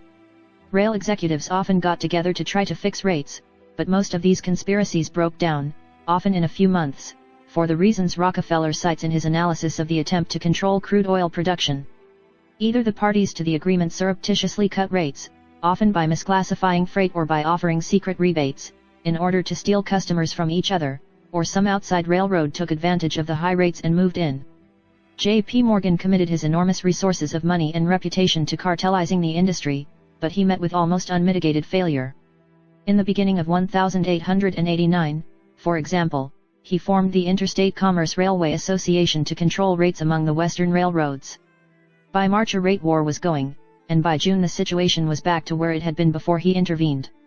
By this time a new factor was entering the situation. In 1887, the Interstate Commerce Commission was created by the federal government with, contrary to most history books, the support of much of the railroad industry. The ICC's original powers were limited. Morgan attempted to use it to help enforce the 1889 agreement, but without success. During the next 31 years its powers were steadily increased, first in the direction of allowing it to prohibit rebates, which, Calco estimates, were costing the railroads 10% of their gross income, and finally by giving it the power to set rates. The people with the greatest interest in what the ICC did were the people in the rail industry. The result was that they dominated it, and it rapidly became an instrument for achieving the monopoly prices that they had been unable to get on the free market. The pattern was clear as early as 1889, when Aldace Walker, one of the original appointees to the ICC, resigned to become head of Morgan's Interstate Commerce Railway Association. He ended up as chairman of the board of the Atchison, Topeka, and Santa Fe. The ICC has served the railroads as a cartelizing agent up to the present day. In addition, it has expanded its authority to cover other forms of transportation and to prevent them, where possible, from undercutting the railroads. It was in 1884 that railroadmen in large numbers realized the advantages to them of federal control. It took 34 years to get the government to set their rates for them. The airline industry was born in a period more friendly to regulation. In 1938 the Civil Aeronautics Board, CAB, initially called the Civil Aeronautics Administration, was formed. It was given the power to regulate airline fares, to allocate routes among airlines, and to control the entry of new firms into the airline business. From that day until the deregulation of the industry in the late 1970s, no new trunk line, no major, scheduled, interstate passenger carrier was started. The CAB had one limitation: it could only regulate interstate airlines. There was one major intrastate route in the country between San Francisco and Los Angeles. Pacific Southwest Airlines, which operated on that route, had no interstate operations and was therefore not subject to CAB rate fixing. Prior to deregulation, the fare between San Francisco and Los Angeles on PSA was about half that of any comparable interstate trip anywhere in the country. That gives us a good measure of the effect of the CAB on prices. It maintained them at about twice their competitive level. Does this mean that half the money spent on airline fares went to monopoly profits for the airlines? No. The effects of regulation are far more wasteful than a simple transfer. If the fare between two cities is $100 and the cost to the airline of flying a passenger is $50, each additional passenger is worth a $50 profit to the airline. Each airline is willing to bear additional costs, up to $50 per passenger, to lure passengers away from its competitors. Without the CAB, airlines would compete on price until the fare fell to $50, thus wiping out the extra profit. With the CAB setting fares, they get the same effect by competing in less useful ways. They may spend money on advertising or fancy meals and fancier stewardesses. They may fly half-empty planes in order to offer the passengers more flights a day. The load factor, the percentage of seats filled in the American airline industry, ran about 50%. It would be interesting to analyze the changes in the load factor after deregulation in order to estimate how many of those empty seats were the result of unavoidable uncertainty in demand and how many the result of airlines competing away the monopoly profit they had been given by regulation. In this complicated world, it is rare that a political argument can be proved with evidence readily accessible to everyone, but until deregulation the airline industry provided one such case.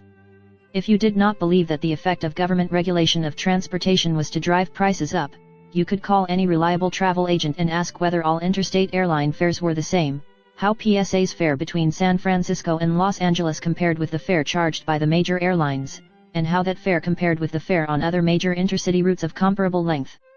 If you do not believe that the ICC and the CAB are on the side of the industries they regulate, figure out why they set minimum as well as maximum fares.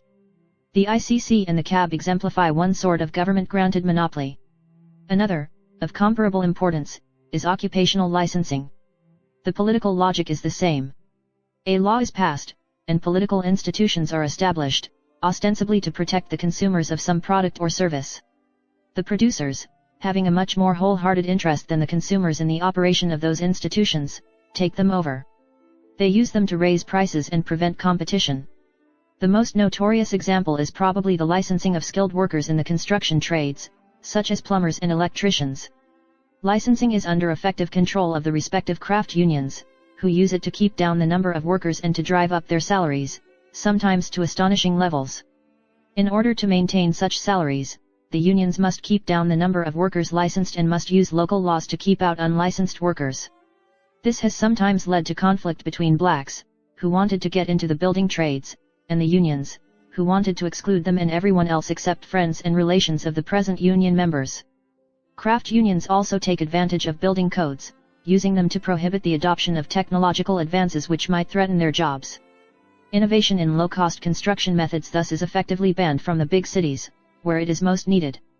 Of all the craft unions that exploit licensing, the most important is the American Medical Association, which is not usually considered a union at all.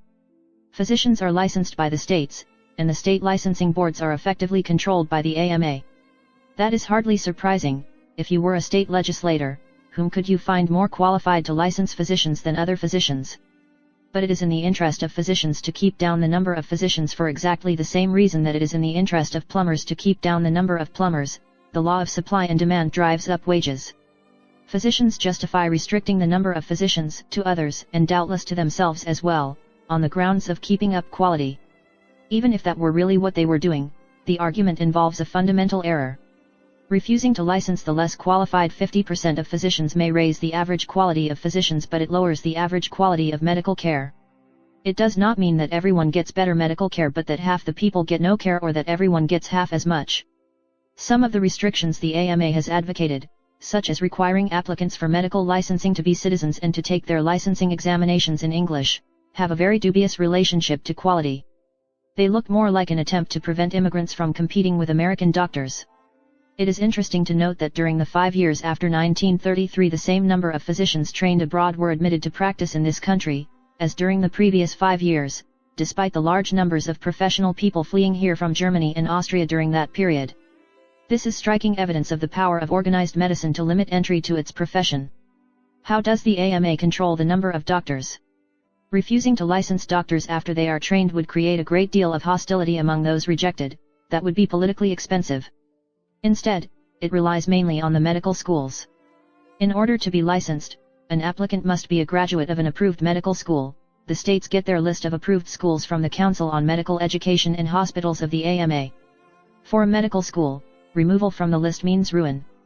In the 1930s, when doctors, like everyone else, were suffering the effects of the Great Depression, the Council on Medical Education and Hospitals wrote the medical schools, complaining that they were admitting more students than they could train properly. In the next 2 years, every school reduced the number it was admitting. Since then the AMA has become less obvious in its methods, but the logic of the situation has not changed. Many people, faced with the evidence on regulatory commissions and occupational licensure, argue that the solution is to retain the commissions and the licensing but to make them work in the public interest. This is tantamount to arguing that the consistent pattern of almost every regulatory agency and licensing body over the past century is merely accidental and could easily be altered. That is nonsense. Politics does not run on altruism or pious intentions. Politics runs on power. A politician who can regulate an industry gets much more by helping the industry, whose members know and care about the effects of the regulation, than by helping the mass of consumers, who do not know they are being hurt and who would not know if they were being protected. An astute politician can, as many have, both help the industry and get credit for protecting the consumers. The consumers, whose relationship to the industry is a very small part of their lives, will never know what prices they would have been paying if there were no regulation. The same principles apply to licensing. Once it exists, it must almost inevitably be taken over by the profession. Who else has either the concentrated interest in how it is done or the special knowledge required to do it? And the interest of the profession is directly contrary to the interest of the rest of us in favor of keeping down its numbers instead of expanding them. The subject of this chapter is government monopoly, not consumer protection. I cannot go into the question of what would happen if all forms of professional licensure, including licensure of physicians, were abolished, as I think they ought to be. That question is discussed in some detail in Capitalism and Freedom, by Milton Friedman, whose research more than 50 years ago first established the relationship between medical licensing and the high incomes of physicians. In addition to regulation and licensing, the government also reduces competition somewhat by restraints on trade. For a given size firm, the larger the marketplace, the more firms. The American automobile market supports only 4 manufacturers, but the world market supports many more. By imposing tariffs on foreign cars, the government makes it more difficult for foreign firms to compete and thus decreases competition on the American market. The same is true in many other industries. There is one more way in which government has encouraged monopoly. Surprisingly enough, it was probably unintentional, a side effect of laws designed to help rich taxpayers pay lower taxes. If a corporation pays out its profits in dividends, the stockholders must report the dividends as income and pay income tax on them. If the corporation invests the profits internally, increasing the value of its stock, the stockholders may avoid ever paying taxes on the increase and will, at the worst, eventually pay at capital gains rates, which are lower. So as long as capital gains were taxed at a lower rate than income, it paid a corporation to invest internally, increasing its own size, even when the result was economically less efficient than giving the money to its stockholders to invest. This tended to make firms grow larger than the size which was optimum from the standpoint of producing goods efficiently. When I first wrote this chapter, I pointed out that the effect would disappear if the tax laws changed in a way that eliminated this tax advantage, but that with steeply graduated tax rates capital gains was too valuable a loophole to be surrendered easily. 14 years later, the Tax Reform Act of 1986 sharply reduced the top tax rates and eliminated the special treatment of capital gains. One eventual result should be a reduction in the size of inefficiently large firms. The conclusion of this and the previous chapter, taken together, is clear. Monopoly power exists only when a firm can control the prices charged by existing competitors and prevent the entry of new ones. The most effective way of doing so is by the use of government power. There are considerable elements of monopoly in our economy, but virtually all are produced by government and could not exist under institutions of complete private property. Exploitation and interest. Exploitation is a word often used but rarely defined. In its most literal meaning, I exploit you if I in some way benefit from your existence. It is the reason human society exists. We all benefit from one another's existence. We all exploit each other. That is why we associate with each other. But as the word is usually used, it carries the implication of one person benefiting by harming another, or at least of one person's benefiting unfairly, at the expense of another. This usage may derive from Marx's theory of the exploitation of labor. Whether or not that is its origin, by rebutting this theory I can answer one of the most frequent charges of exploitation made against capitalism and capitalists. Marx argued as follows: goods are produced by workers using tools, machines, factories, and so forth. The tools were themselves made by earlier workers. All production is done by workers, either current workers or past workers. But the capitalist claims some of the return from the production. His justification is that he has provided the tools. This is invalid since the tools were actually produced by previous workers. The capitalist who, having contributed nothing to production, takes part of the product is obviously stealing from exploiting the real producers, the workers. The trouble with this argument is that it does not recognize that paying for tools today and waiting for years to get the money back is itself a productive activity, and that the interest earned by capital is the corresponding payment. Consider a specific situation. A factory built during 1849 produces from 1850 to 1900. Having cost $1 million, it generates for its owner an income of $100,000 a year. This, according to Marx, is either wealth produced by the workers who built the factory, which should go to them, or wealth stolen from the workers working in the factory, who in that case are being paid less than they really produce. Assume that the workers who built the factory were paid $1 million, the total cost of building it. For simplicity's sake I will ignore other costs of construction. According to Marx, such costs ultimately can be traced back to the cost of the labor of other workers at an earlier time. The money provided by the capitalist will be returned to him in the first 10 years. After that the income is, from the Marxist standpoint, pure exploitation. This argument depends on regarding the $1 million paid in 1849, when the work was done, as being equal to $1 million received over the next decade. The workers themselves would not agree with this. They would hardly have done the job if they expected to wait 10 years for their pay. If they had been willing and able to work on those terms, the capitalist would indeed have been superfluous.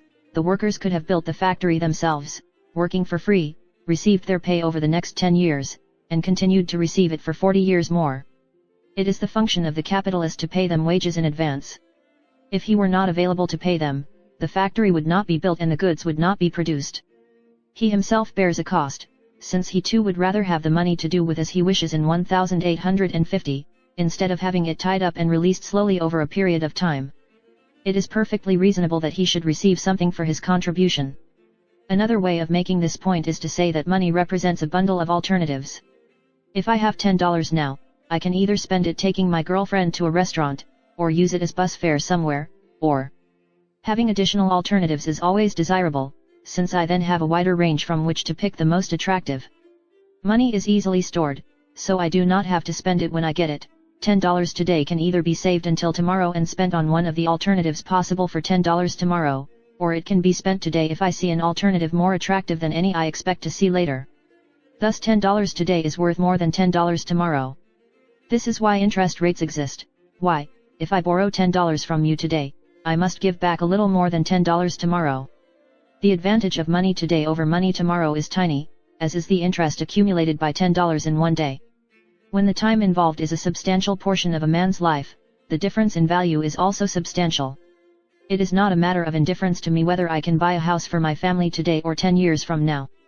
Nor is the 10 years insignificant to the man who lends me the money now and expects to receive something in exchange. The Marxist is wrong to regard interest received by a capitalist or paid by a debtor to a creditor as stolen money.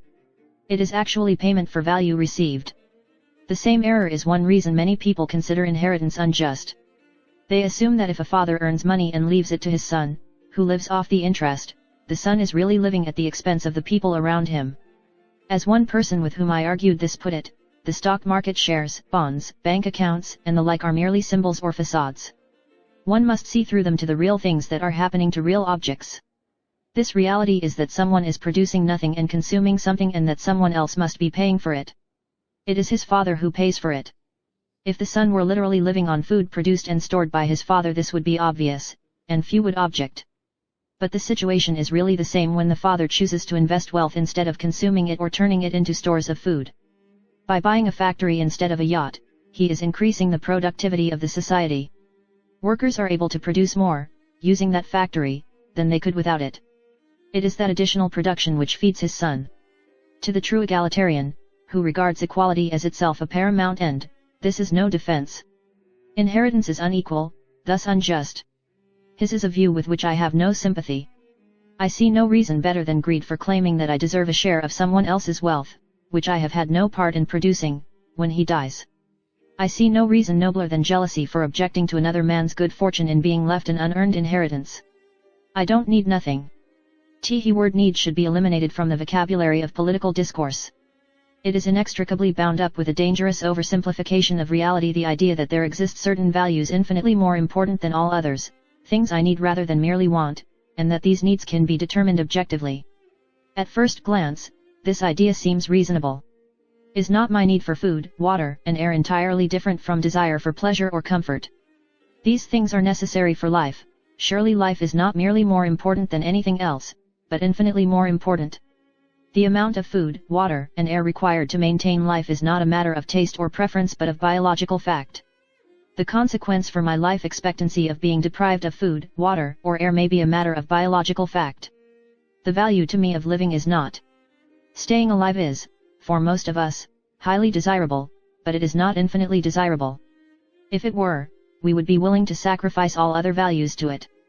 Every time you smoke a cigarette, every time I drive a little too fast, we are knowingly offering life a little bit of life, a very small chance of dying now or a large chance of not living quite as long for a rather minor pleasure. The person who says, as almost everyone does say, that human life is of infinite value, not to be measured in mere material terms, is talking palpable, if popular, nonsense. If he believed that of his own life, he would never cross the street, save to visit his doctor or to earn money for things necessary to physical survival. He would eat the cheapest, most nutritious food he could find and live in one small room, saving his income for frequent visits to the best possible doctors. He would take no risks, consume no luxuries, and live a long life. If you call it living. If a man really believed that other people's lives were infinitely valuable, he would live like an ascetic, earn as much money as possible, and spend everything not absolutely necessary for survival on care packets, research into presently incurable diseases, and similar charities. In fact, people who talk about the infinite value of human life do not live in either of these ways. They consume far more than they need to support life. They may well have cigarettes in their drawer and a sports car in the garage. They recognize in their actions, if not in their words, that physical survival is only one value, albeit a very important one, among many. The idea of need is dangerous because it strikes at the heart of the practical argument for freedom. That argument depends on recognizing that each person is best qualified to choose for himself which among a multitude of possible lives is best for him. If many of those choices involve needs, things of infinite value to one person which can be best determined by someone else, what is the use of freedom? If I disagree with the expert about my needs, I make, not a value judgment, but a mistake. If we accept the concept of needs, we must also accept the appropriateness of having decisions concerning those needs made for us by someone else, most likely the government. It is precisely this argument that is behind government subsidy to medicine, present and prospective. Medicine, like food, water, or air, contributes to physical survival. The kind and quantity of medical attention necessary to achieve some particular end to cure or to prevent a disease, for example, is a question, not of individual taste, but of expert opinion. It is consequently argued that the amount of medical attention people need should be provided free. But how much is that? Some needs can be satisfied, and at a relatively low price. The cost of a fully nutritious minimum cost diet, largely soybeans and powdered milk, for instance, is only a few $100s a year. Additional expenditures on food merely make it taste better, which, it might be argued, is a luxury. But additional medical care continues to bring improved health up to a very high level of medical expenditure, probably up to the point where medicine would absorb the entire national income.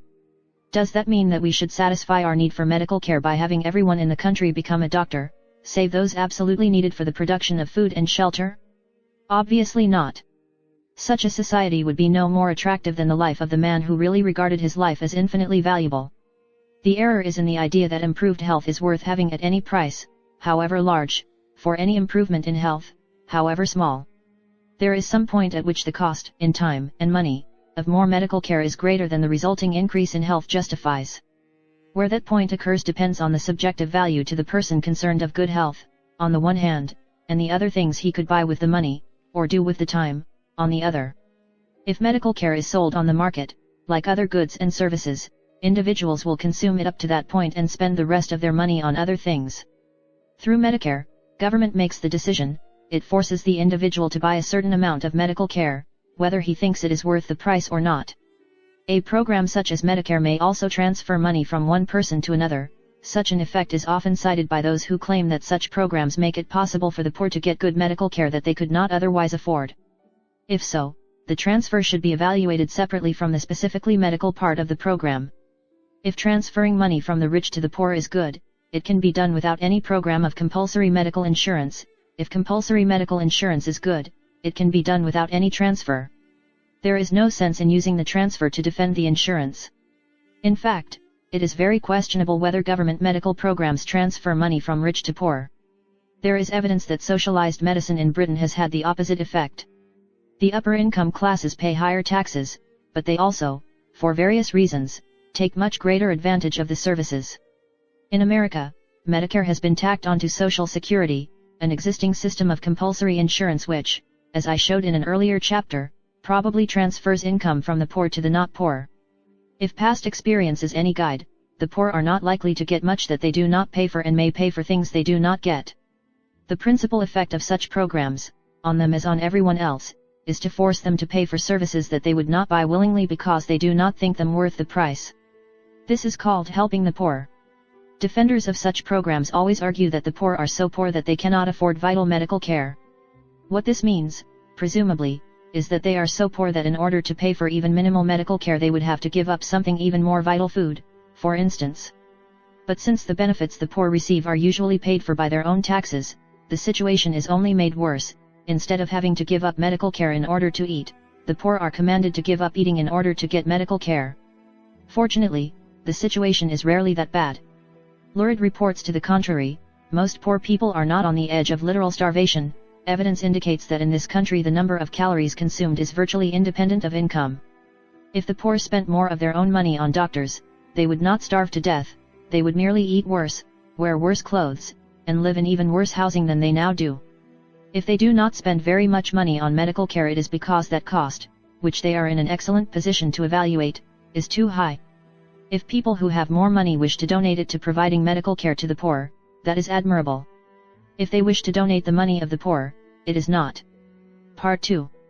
Libertarian grab bag, or how to sell the state in small pieces. Paranoia. This man I never saw before at 3 a.m. breaks down the door to tell me my aspirin is LSD. It says right there on the bottle, acetylsalicylic acid. I tell you, doctor, honestly, it seems like someone's after me. I don't think fighting is what I'm made for, but this lottery ticket I never paid for, sold by a pusher known as Sam, has won me a ticket to Vietnam, 12 months, expenses paid, tropical vacation with a funeral, free, from a grateful nation. But the doctor says I need therapy for thinking someone is after me. And then there are things I just can't ignore, like the little man in our bedroom door says we'll be in jail by the end of the night unless we turn over and do it right. Doctor, doctor, come and see, there's really someone after me. Then he asks, as he rips off the sheet, for our marriage license and tax receipt, says you need a license to shoot at a duck, how come you think that it's free to? Who's so blind as will not see, the state, is after me.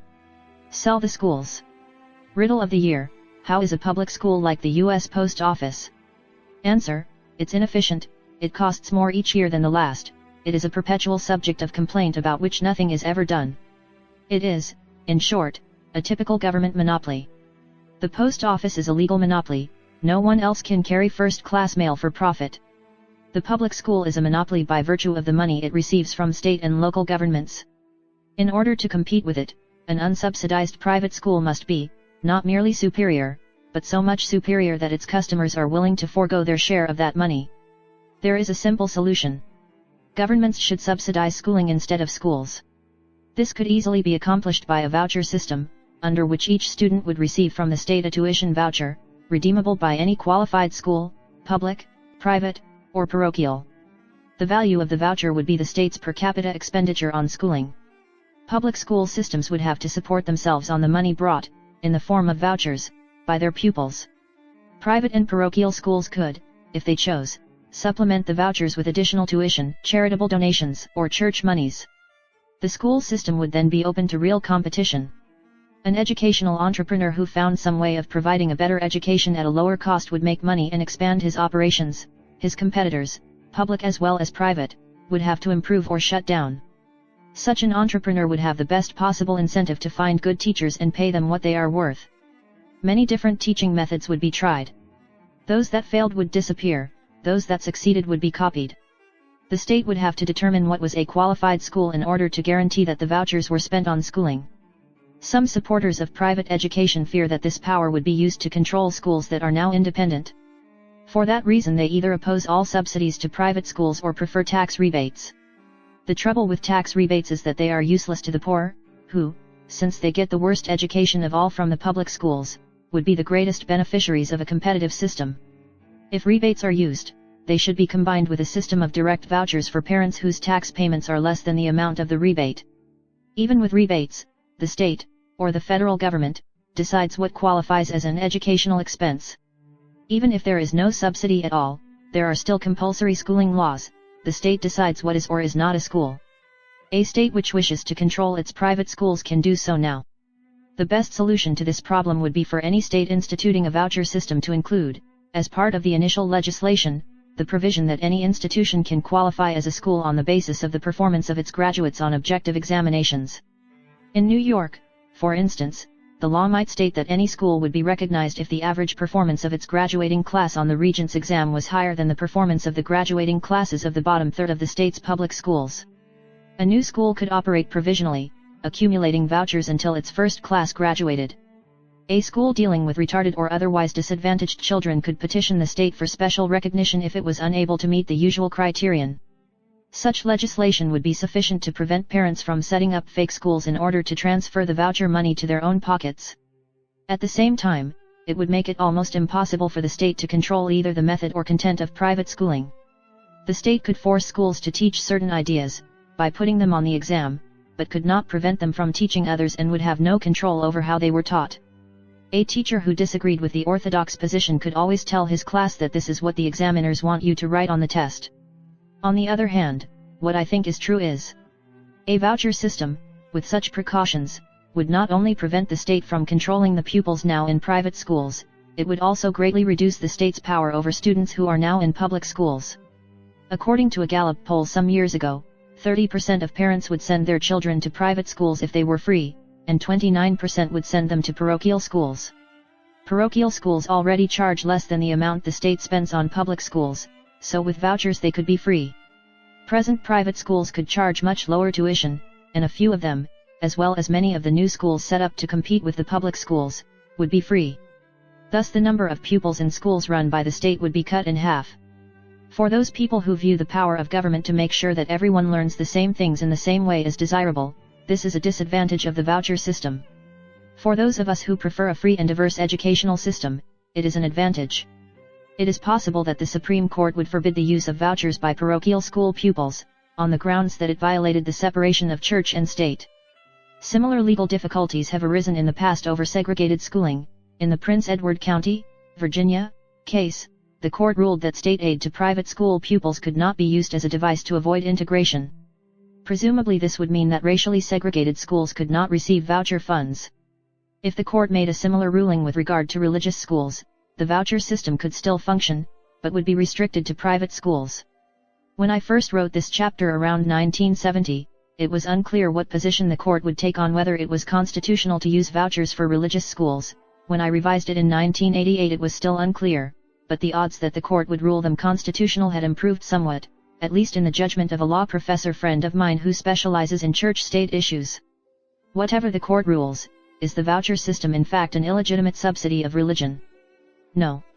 The state is subsidizing parents in the purchase of schooling for their children. They can buy that schooling wherever they wish. For them to use the subsidy to buy schooling from a parochial school is no more a state subsidy of religion than for a welfare client to buy his food at a church bazaar. Of course, the parochial school hopes to achieve its end of teaching religion at the same time that it provides the state what it is paying for, education in secular subjects. Similarly, the church hopes to use its profits from the bazaar to finance religious projects. One argument sometimes made against a voucher system is that it would subsidize the rich and impoverish the public school system by transferring money to upper-class parents who send their children to private prep school. Unfortunately for this argument, only about half of 1% of all pupils in the U.S. go to private, non-religious schools, about 250,000. The great majority of pupils in non-public schools, about 5.5 million, are in church-related schools, and their parents are frequently poorer, not richer, than the average of the community. In states where Roman Catholics make up a large percentage of the population, the voucher system would substantially increase the state's educational costs, since the state would have to provide vouchers for children now in parochial schools. But without some form of state aid, the parochial schools may well close down, and the state will have to pay for their pupils anyway. Furthermore, these are precisely the states where it is now difficult to get money for public schools, since parents whose children are not in the public schools are notoriously unfriendly to new taxes for schooling. A related objection to the voucher system is that it would increase educational inequalities. Presently, it is said, all children, rich and poor, go to the same public schools. Under a voucher system, poor parents would send their children to public schools or to private schools that subsisted only on vouchers, while richer parents could supplement the vouchers with additional tuition payments and so put their children in better schools. But under our present system, the school a child goes to is determined by where he lives, and where he lives is largely determined by the income of his parents. Under the voucher plan, a ghetto parent who was deeply concerned about his child's education might be able to scrape up $1,000 a year, or get a small scholarship, add that to the value of his voucher, and so send the child to a good private school. Under the present system he has the choice of either paying $5,000 a year for a good private school or buying a $200,000 house in a suburb with a good school system. Thus the voucher system, although it does not eliminate class distinctions in education, blurs them. Today a small elite goes to private prep schools, middle-class children go to moderately good suburban schools, and the inner-city poor get schools that are often little more than custodial institutions. Under a voucher system the motivated middle-class parent could afford the differential between the cost of a public school education and a good prep school. Low-income parents who felt that they were being shortchanged in the schooling provided to their children would have the option of setting up their own schools, perhaps along the lines of the Harlem Street Academies, or persuading someone to set up private schools for them and financing them with vouchers. Thus the voucher plan, like other free market mechanisms, provides the ultimate form of decentralization and does so in a way that protects the rights of even small minorities. If 60% of one school district's population wants one kind of school, the other 40% can take their vouchers and set up their own school. If a local minority is too small to support a school of its own, it can pool its resources with similar groups elsewhere. When I originally wrote this chapter I predicted that a voucher plan would be adopted in some states sometime in the next few years. I was wrong. There were several attempts to introduce such plans, but they were bitterly and successfully opposed by the educational bureaucracy and the teachers' unions. That is no reason to give up. It took a long time to get the country into its present situation, and it will take a long time to get it out. While attempts to get the government out of the schooling business have so far been unsuccessful, both the ideology of government control and the public's support for the public school system have been growing gradually weaker.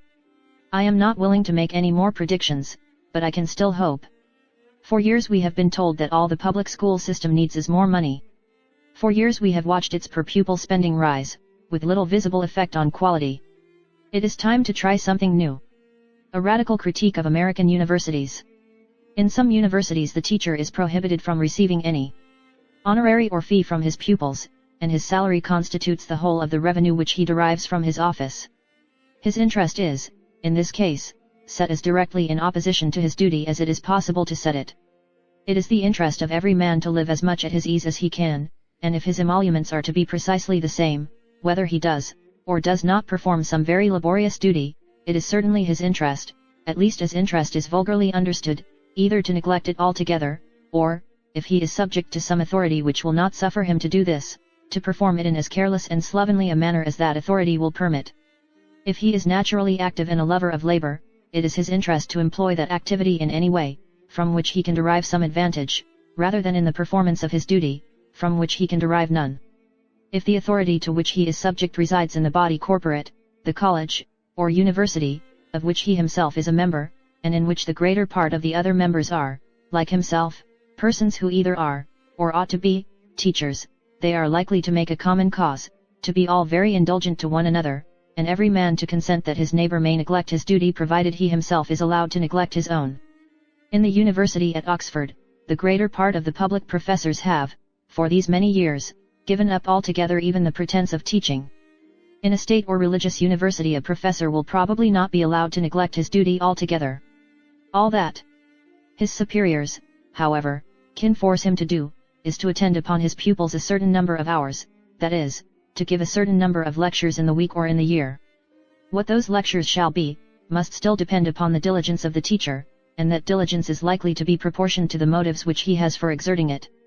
If the teacher happens to be a man of sense, it must be an unpleasant thing to him to be conscious, while he is lecturing his students, that he is either speaking or reading nonsense, or what is very little better than nonsense.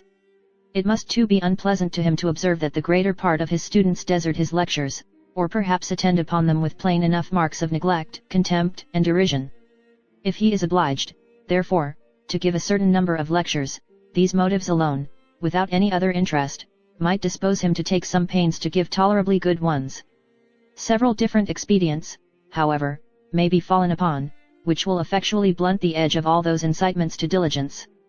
The teacher, instead of explaining to his pupils himself the science in which he proposes to instruct them, may read some book upon it, and if this book is written in a foreign and dead language, by interpreting it to them into their own, or, what would give him still less trouble, by making them interpret it to him, and by now and then making an occasional remark upon it, he may flatter himself that he is giving a lecture. The slightest degree of knowledge and application will enable him to do this, without exposing himself to contempt or derision, or saying anything that is really foolish, absurd, or ridiculous. The discipline of the college, at the same time, may enable him to force all his pupils to the most regular attendance upon this sham lecture, and to maintain the most decent and respectful behavior during the whole time of the performance. The discipline of colleges and universities is in general contrived, not for the benefit of the students, but for the interest, or more properly speaking, for the ease of the masters. Its object is, in all cases, to maintain the authority of the master, and whether he neglects or performs his duty, to oblige the students in all cases to behave to him as if he performed it with the greatest diligence and ability. It seems to assume perfect wisdom and virtue in the one order, and the greatest weakness and folly in the other. Where the masters, however, really perform their duty, there are no examples, I believe, that the greater part of the students ever neglect theirs. No discipline is ever requisite to force attendance upon lectures which are really worth the attending, as is well known wherever any such lectures are given. Force and restraint may, no doubt, be in some degree requisite in order to oblige children, or very young boys, to attend to those parts of education which it is thought necessary for them to acquire during that early period of life, but after 12 or 13 years of age, provided the master does his duty, force or restraint can scarce ever be necessary to carry on any part of education. Excerpts from an Inquiry into the Nature and Causes of the Wealth of Nations, Book 5 Part 3 Article 2. Written by Adam Smith and published in 1776. The impossibility of a university. The modern corporate university, public or private, contains an implicit contradiction: it cannot take positions, but it must take positions. The second makes the demand for a responsible university appealing, intellectually as well as emotionally. The first makes not merely the acceptance of that demand but its very consideration something fundamentally subversive of the university's proper ends. It cannot take positions because if it does, the efforts of its members will be diverted from the search for truth to the attempt to control the decision-making process. If it takes a public position on an important matter of controversy, those on each side of the controversy will be tempted to try to keep out new faculty members who hold the other position, in order to be sure that the university makes the right decision. To hire an incompetent supporter of the other side would be undesirable; to hire a competent one, who might persuade enough faculty members to reverse the university's stand, catastrophic. Departments in a university that reaches corporate decisions in important matters will tend to become groups of true believers, closed to all who do not share the proper orthodoxy. They so forfeit one of the principal tools in the pursuit of truth: intellectual conflict. A university must take positions. It is a large corporation, with expenditures of tens of millions of dollars and an endowment of hundreds of millions. It must act, and to act it must decide what is true. What causes high crime rates? Should it protect its members by hiring university police or by spending money on neighborhood relations or community organizing? What effect will certain fiscal policies have on the stock market, and thus the university's endowment? Should the university argue for them? These are issues of professional controversy within the academic community. A university may proclaim its neutrality, but neutrality, as the left quite properly argues, is also a position. If one believes that the election of Ronald Reagan or Teddy Kennedy would be a national tragedy, and a tragedy in particular for the university, how can one justify letting the university, with its vast resources of wealth and influence, remain neutral? The best possible solution within the present university structure has been, not neutrality, but the ignorance or impotence of the university community. As long as students and faculty do not know that the university is bribing politicians, investing in countries with dictatorial regimes, or whatever, and as long as they have no way of influencing the university's actions, those acts will not hinder the university in its proper function of pursuing truth, however much good or damage they may do in the outside world. Once the university community realizes that the university does, or can, take actions substantially affecting the outside world and that students and faculty can influence those actions, the game is up. There is no satisfactory solution to this dilemma within the structure of the present corporate university. In most of the better universities, the faculty has ultimate control. A university run from the outside, by a state government or a self-perpetuating board of trustees, has its own problems. A university can pretend to make no decisions or can pretend that the faculty has no control over them, for a while. Eventually someone will point out exactly what the emperor is wearing. The solution is to replace the corporate university by institutions with an essentially economic rather than political structure, a market instead of a hierarchy. Such a structure is described in the next chapter. In a free market university, the problem disappears. Marketplaces do not take positions. Adam Smith U. Some years ago, the student government at the University of Chicago considered a plan under which it would hire one professor who would be selected by a majority vote of the student body. This was advanced as a way to expand the university beyond consensus scholarship. Such a proposal exemplifies the intellectual failure of the New Left. The objective of decentralizing academic power in order to allow controversy and diversity is an admirable one. The means proposed, the choosing of faculty by majority vote, is positively inimical to that objective. Democratic decision-making is a means for finding and implementing the will of the majority, it has no other function. It serves, not to encourage diversity, but to prevent it. Intelligent members of the New Left are surely aware of the futility of such a proposal. Perhaps that is why they are so reluctant to describe how a society should work. They have not grasped, emotionally or intellectually, the concept of non-coercive cooperation, of a society that lets everyone get what he wants. Before discussing how a free market university would work, we must analyze what is essentially wrong with the present system. The lack of student power which the New Left deplores is a direct result of the success of one of the pet schemes of the Old Left, heavily subsidized schooling. Students in public universities and, to a lesser extent, in private ones do not pay the whole cost of their schooling. As a result, the university does not need its students, it can always get more. Like a landlord under rent control, the university can afford to ignore the wishes and convenience of its customers. If the subsidies were abolished or converted into scholarships awarded to students, so that the university got its money from tuition, it would be in the position of a merchant selling his goods at their market price and thus constrained to sell what his customers most want to buy. That is the situation of market schools, such as Berlitz and the various correspondence schools, and that is how they act.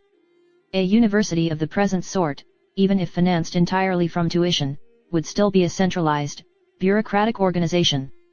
In a free market university, on the other hand, the present corporate structure would be replaced by a number of separate organizations, cooperating in their mutual interest through the normal processes of the marketplace.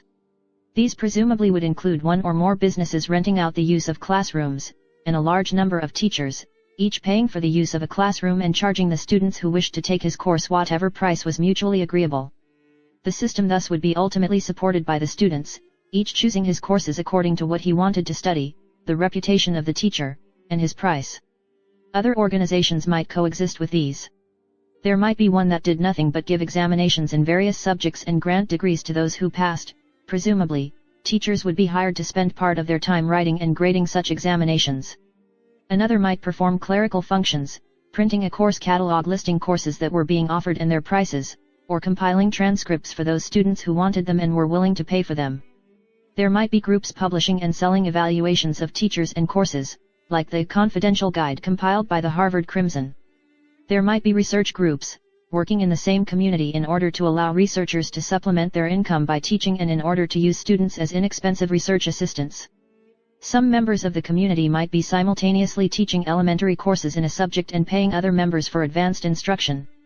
There might be companies providing privately run dormitories for those students who wish to live in them. The essential characteristic of this scheme is that, like any market system, it produces what the consumer wants. To the extent that the students, even with the assistance of professional counselors and written evaluations of courses, are less competent to judge what they are getting than are the people who now hire and fire teachers, that may be a disadvantage.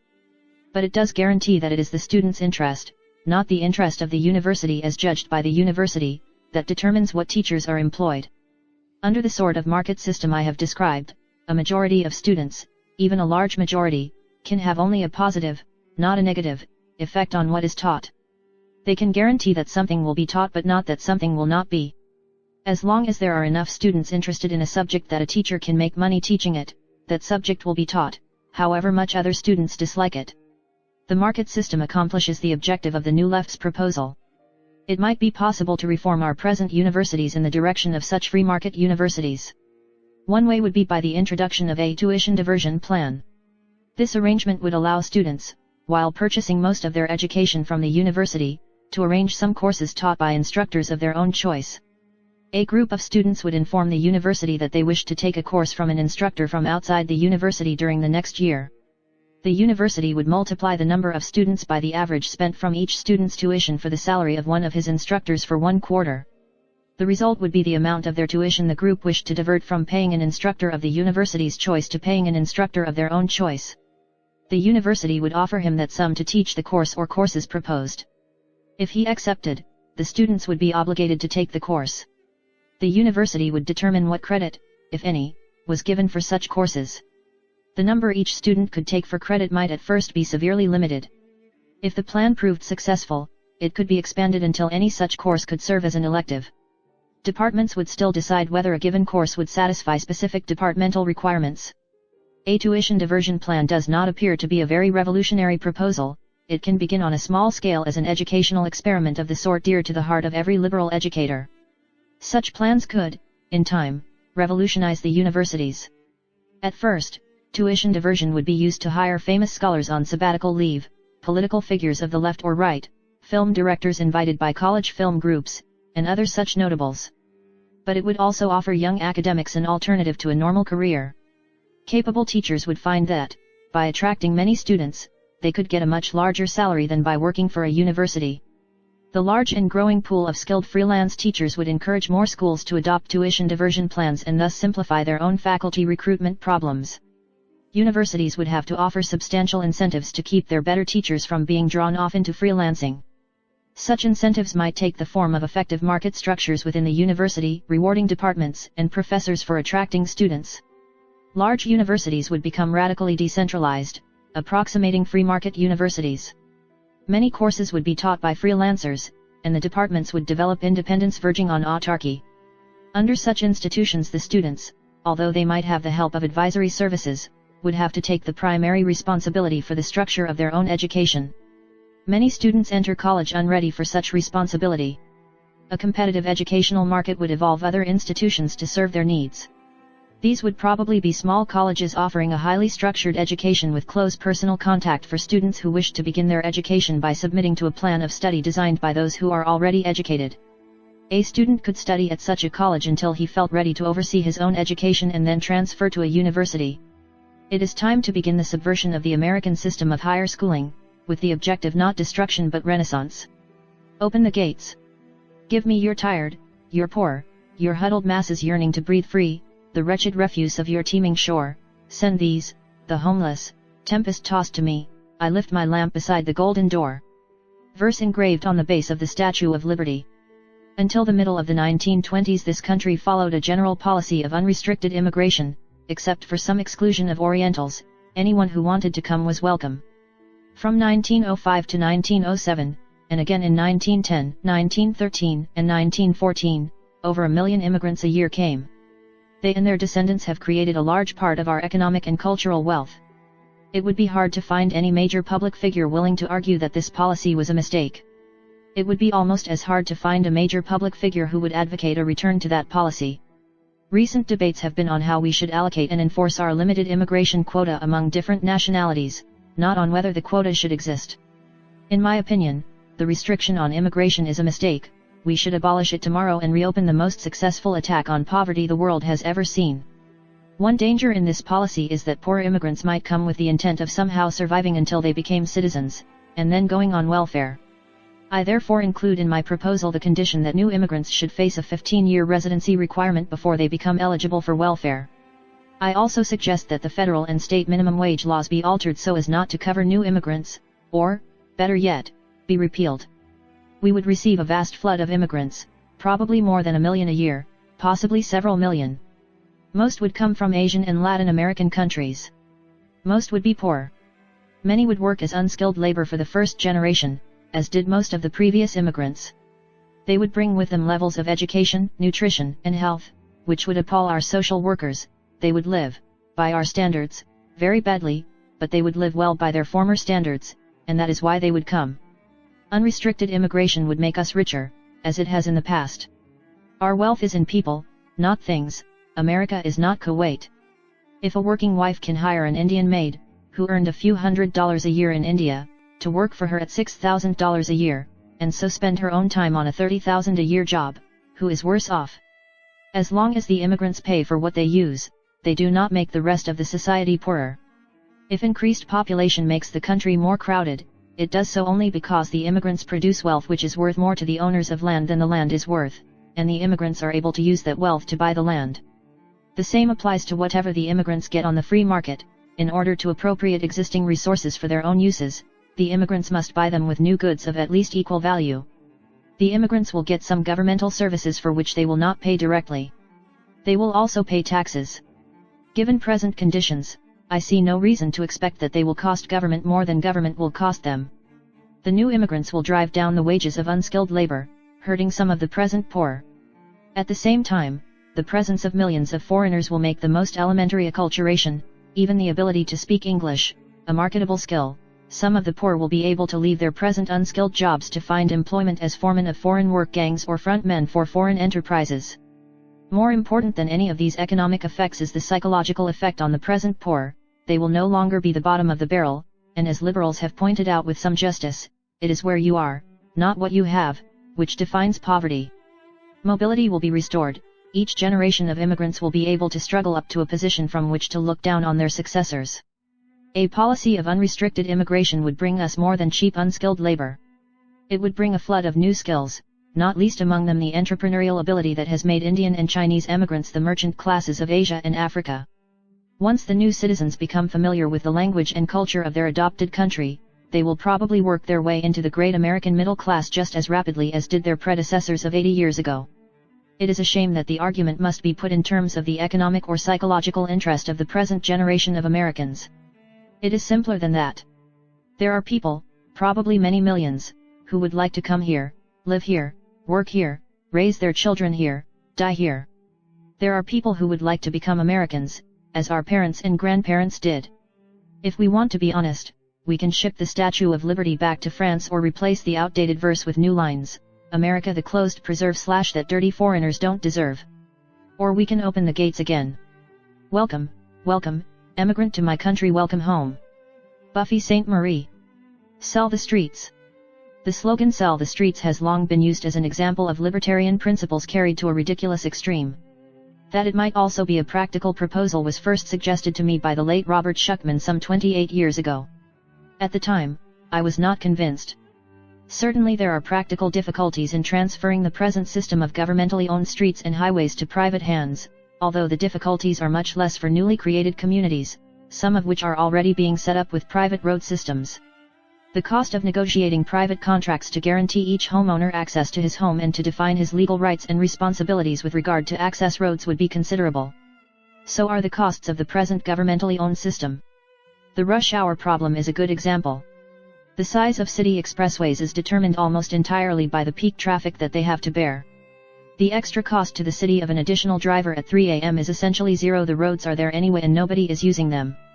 The extra cost of an extra driver at rush hour averages out, I am told, to about $5 per trip. Presently, both drivers are charged essentially the same price, in the form of higher gas costs due to gas taxes. If the roads were privately run, it would pay their owners to encourage off-hour traffic by charging a low price and to discourage people from driving at rush hour by charging them the full cost of their trip. That cost $5 per trip comes to over $2,000 a year, a sizable sum for the average commuter. One way to decrease it would be by changing his working hours. The present custom of having almost everybody work the same 9-to-5 day has some advantages. A businessman knows that if he is in his office, his customer probably is too, but it also has severe costs, especially in a crowded city. Fixed resources, such as parks, beaches, restaurants, and roads, are used very irregularly, jammed at certain times and empty at others. A $2,000 a year saving on transportation cost, when added to cheaper parking and such non-monetary benefits as a quicker trip and less crowded restaurants, would surely be a sufficient incentive to induce some firms to shift their hours of operations, or the hours of some of their employees, from 9 to 5 to, say, 11 to 7, or even 3 to 11 p.m. The cost of rush hour driving could also be avoided in other ways. Commuters could use cheaper forms of transport, bus, train, or carpool. They could move back to the city, or their businesses could move out to the suburbs. In any case, they would be responding to the real cost of their actions, something they are not now forced to do. How could a private firm charge variable fees? It might use toll booths and vary the rate according to time of day and condition of traffic. It might charge a fixed monthly fee for the right to use its roads at peak load hours and a lower fee for the right to use them only at others times. Those who paid one fee or the other could be given identifying license plates, and other arrangements could be made for those customers who used the road less regularly. Different highway companies might have exchange agreements, allowing customers of one to use others at no extra cost. Using modern technology, it would be possible, and relatively inexpensive, to set up a much more detailed system of fees, varying by both where and when you drive. Each car would be equipped with a transponder, a small radio designed to receive the query "Who are you?" and respond with the computer equivalent of "I am car number 97341. The technology to do this already exists. It has been used for years to automate toll collection for buses. The information about what car drove where when would be collected in a central computer and drivers billed monthly. If customers were worried that detailed information about their movements might fall into the hands of a jealous spouse or overzealous employer, the system could be set up to keep track of how many road units each car used each day, but not when and where. The number of road units charged per mile could still vary with time and place. The imposition of variable charges is not the only improvement that a profit-making corporation could make. Traffic jams are minor inconveniences to a government bureau. To a private corporation, they mean the loss of a small fortune in potential customers. Traffic jams are not the inevitable result of many people wanting to drive at once. The rate of traffic flow in a jammed expressway, with cars taking up 20 feet apiece and moving at 5 miles an hour, is far lower than in the same expressway with traffic at 50 miles an hour and each car taking up 60 or 80 feet. A well-operated expressway, with computer control of entrance to keep people out when traffic density got too high, or withholding lots into which surplus traffic could be temporarily diverted in order to speed up traffic flow, would get everyone to his destination sooner. Electronic recording devices, computer-controlled entrances, and 3 to 11 working days sound like science fiction. Private highways would also bring more obvious improvements, some of them long awaited.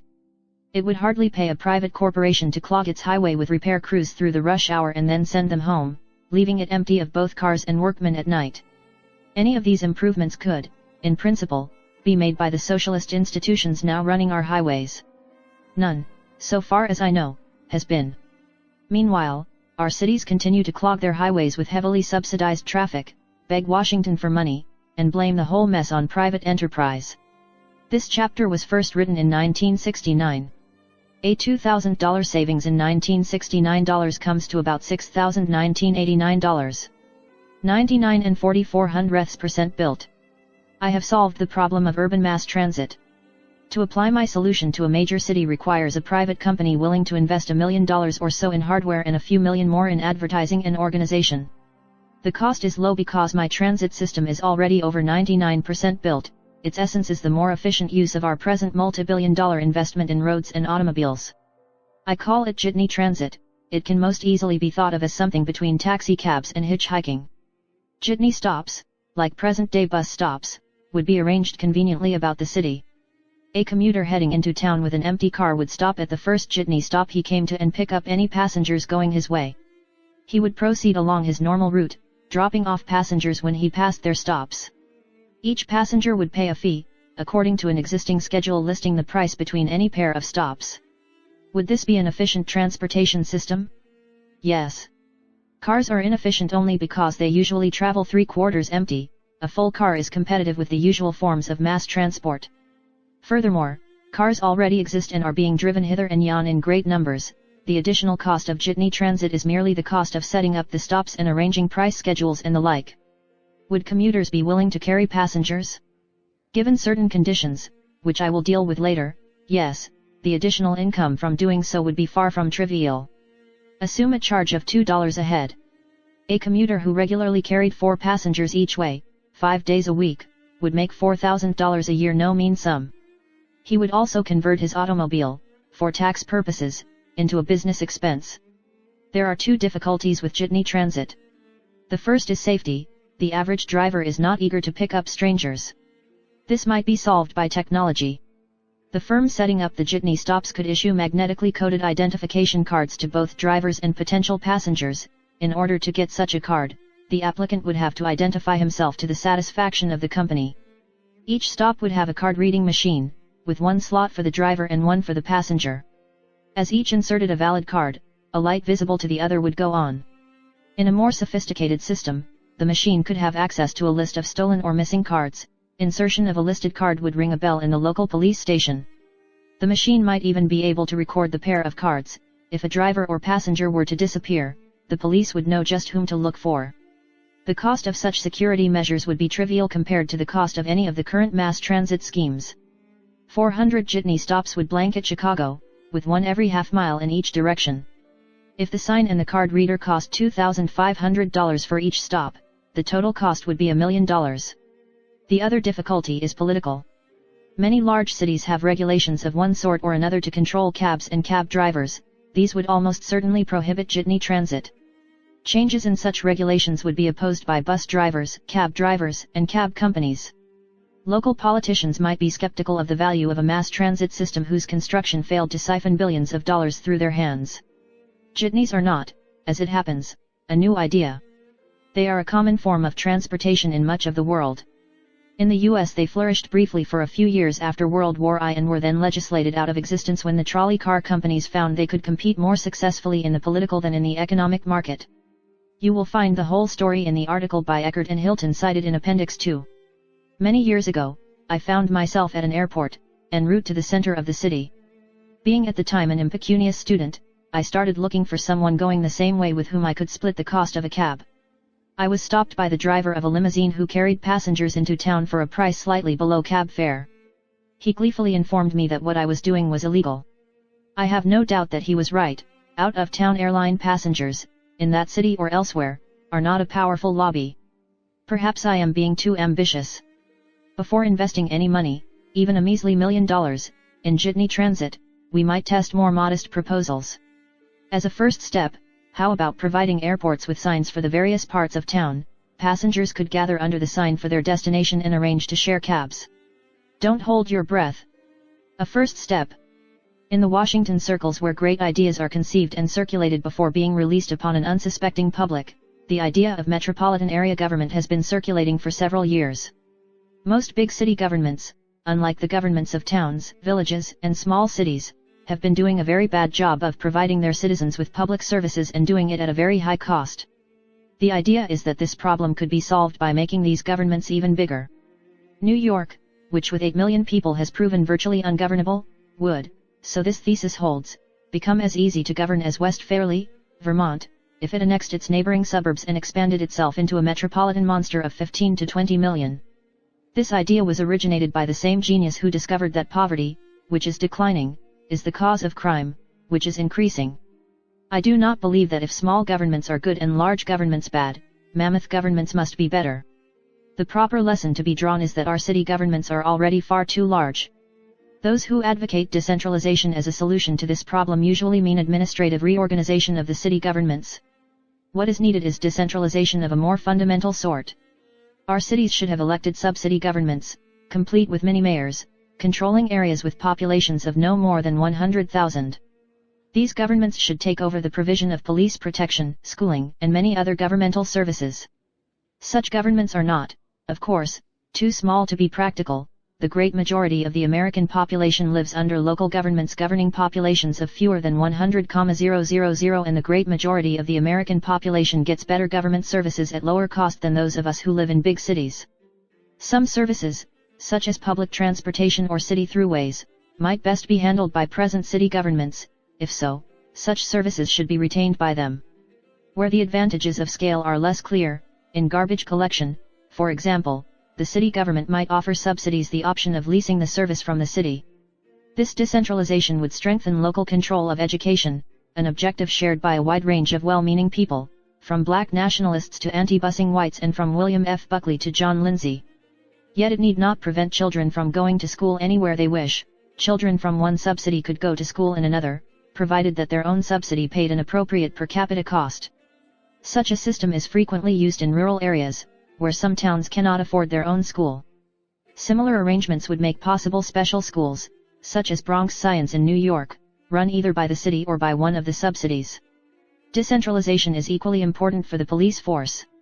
A major complaint, especially in ghetto areas, is that the police do not protect the residents and are not there to protect the residents, that they are an occupying army sent by City Hall to protect the property of the rich and influential. Local police, hired and paid by local governments, would do their job or lose their jobs. And the job would be easier because the local residents would view police as their employees and protectors, not as their enemies. There still remains the question of who should collect the taxes. One possibility is for the city to collect all taxes and allocate part of its receipts, on some simple basis, to subsidies. Other alternatives would be for the subsidies to collect their own taxes or, perhaps more efficiently, for the city to define the tax base and collect the taxes, while each subsidy sets tax rates within its borders and receives taxes collected there. One subsidy might offer a high level of government services, paid for by a high level of taxes, while another compensated for its low level of services with low taxes. A radical proposal, if it is to have any immediate effect, must be politic as well as prudent. Decentralization of the cities is politic because city and county governments are creatures of the state government from which they receive their charters. State constitutions can be changed only by the voters of the state, not by Congress. City charters, in contrast, can be changed only by the state legislature, or with its permission.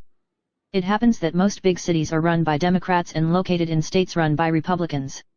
Chicago is the most striking example, others include New York, Los Angeles, Cleveland, and Philadelphia.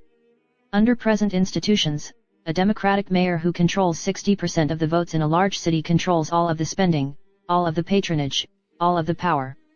If the city were broken up by act of the state government, those subsidies where Republicans or independent Democrats had a majority would be out of the mayor's hands. Even Democratic subsidies would be one step further from his direct control. His power would go from 100% down to perhaps 70%, and his opponents would be able to build their own power bases within the subsidies he did not control. Decentralization, in addition to being desirable on its own merits, is also a means for stealing a big city out from under the feet of a Sam Yorty or John Lindsay. Ronald Reagan and Nelson Rockefeller, please note.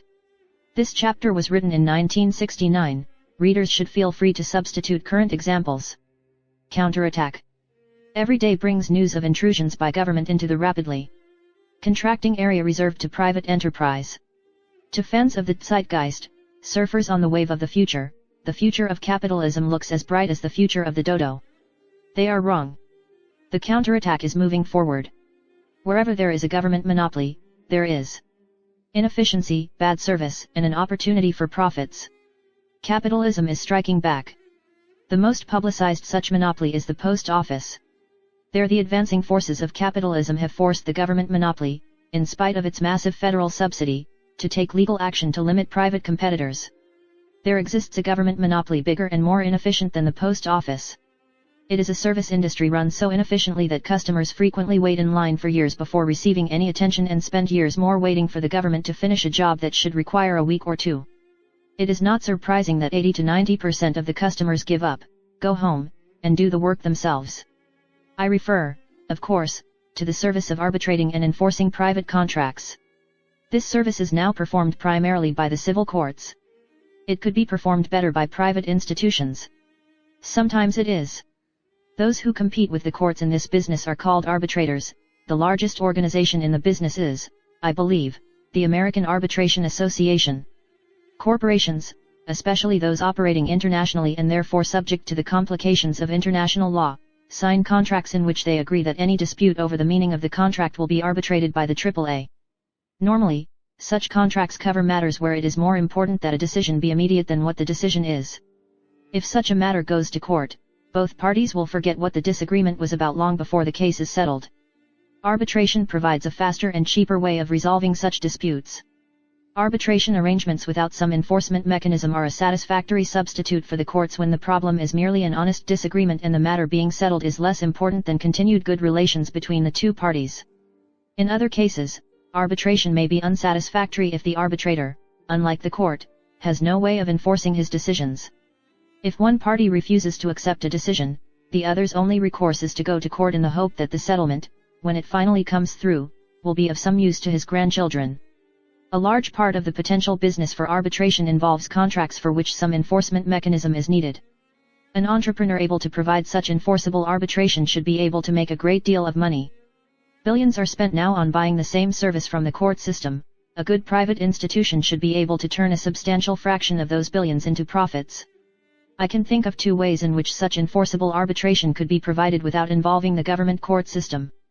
Both require that arbitration agencies, like present arbitrators, not only have a reputation for being no more corrupt than the courts, but go far beyond this, to the point of being known to be positively honest.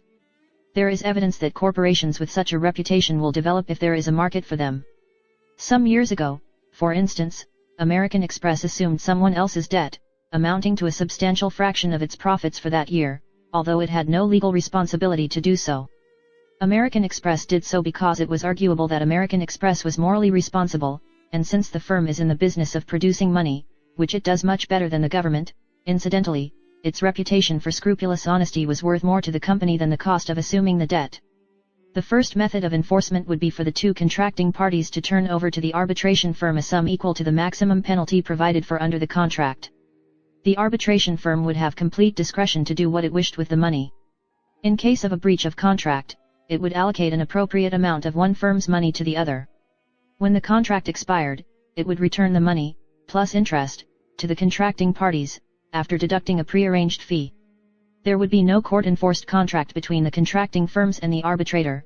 There would thus be no legal bar to prevent the arbitration firm from keeping both deposits for itself once. The second form of enforcement is already in use, although not by arbitration firms.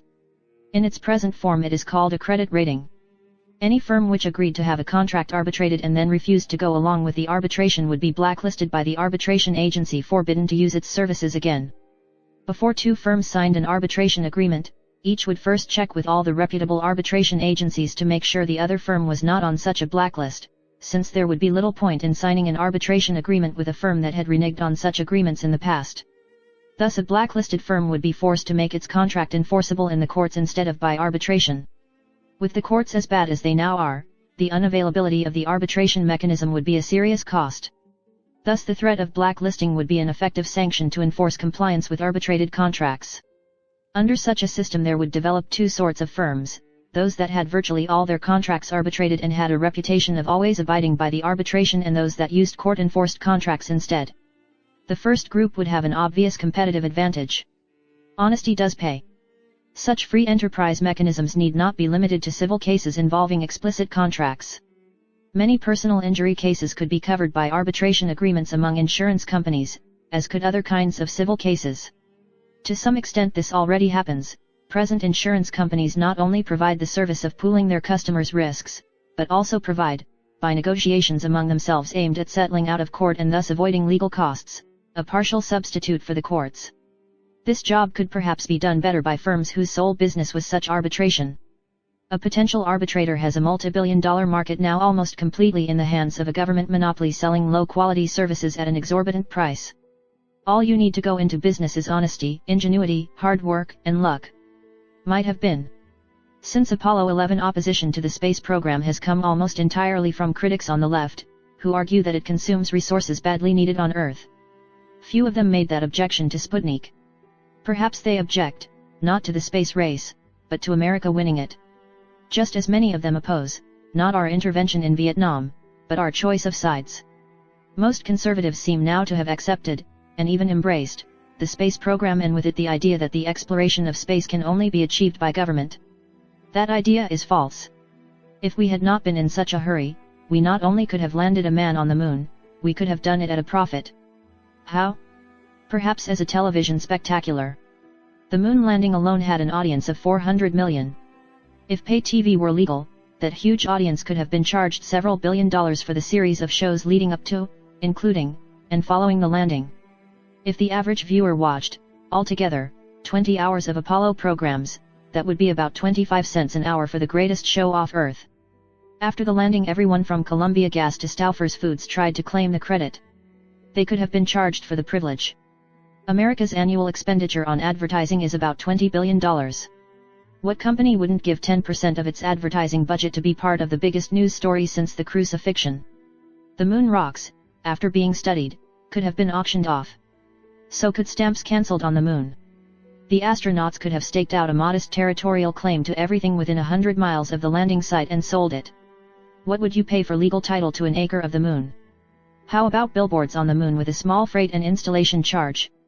Is this an evil, commercialized vision that only a filthy capitalist utterly debased by greed could approve?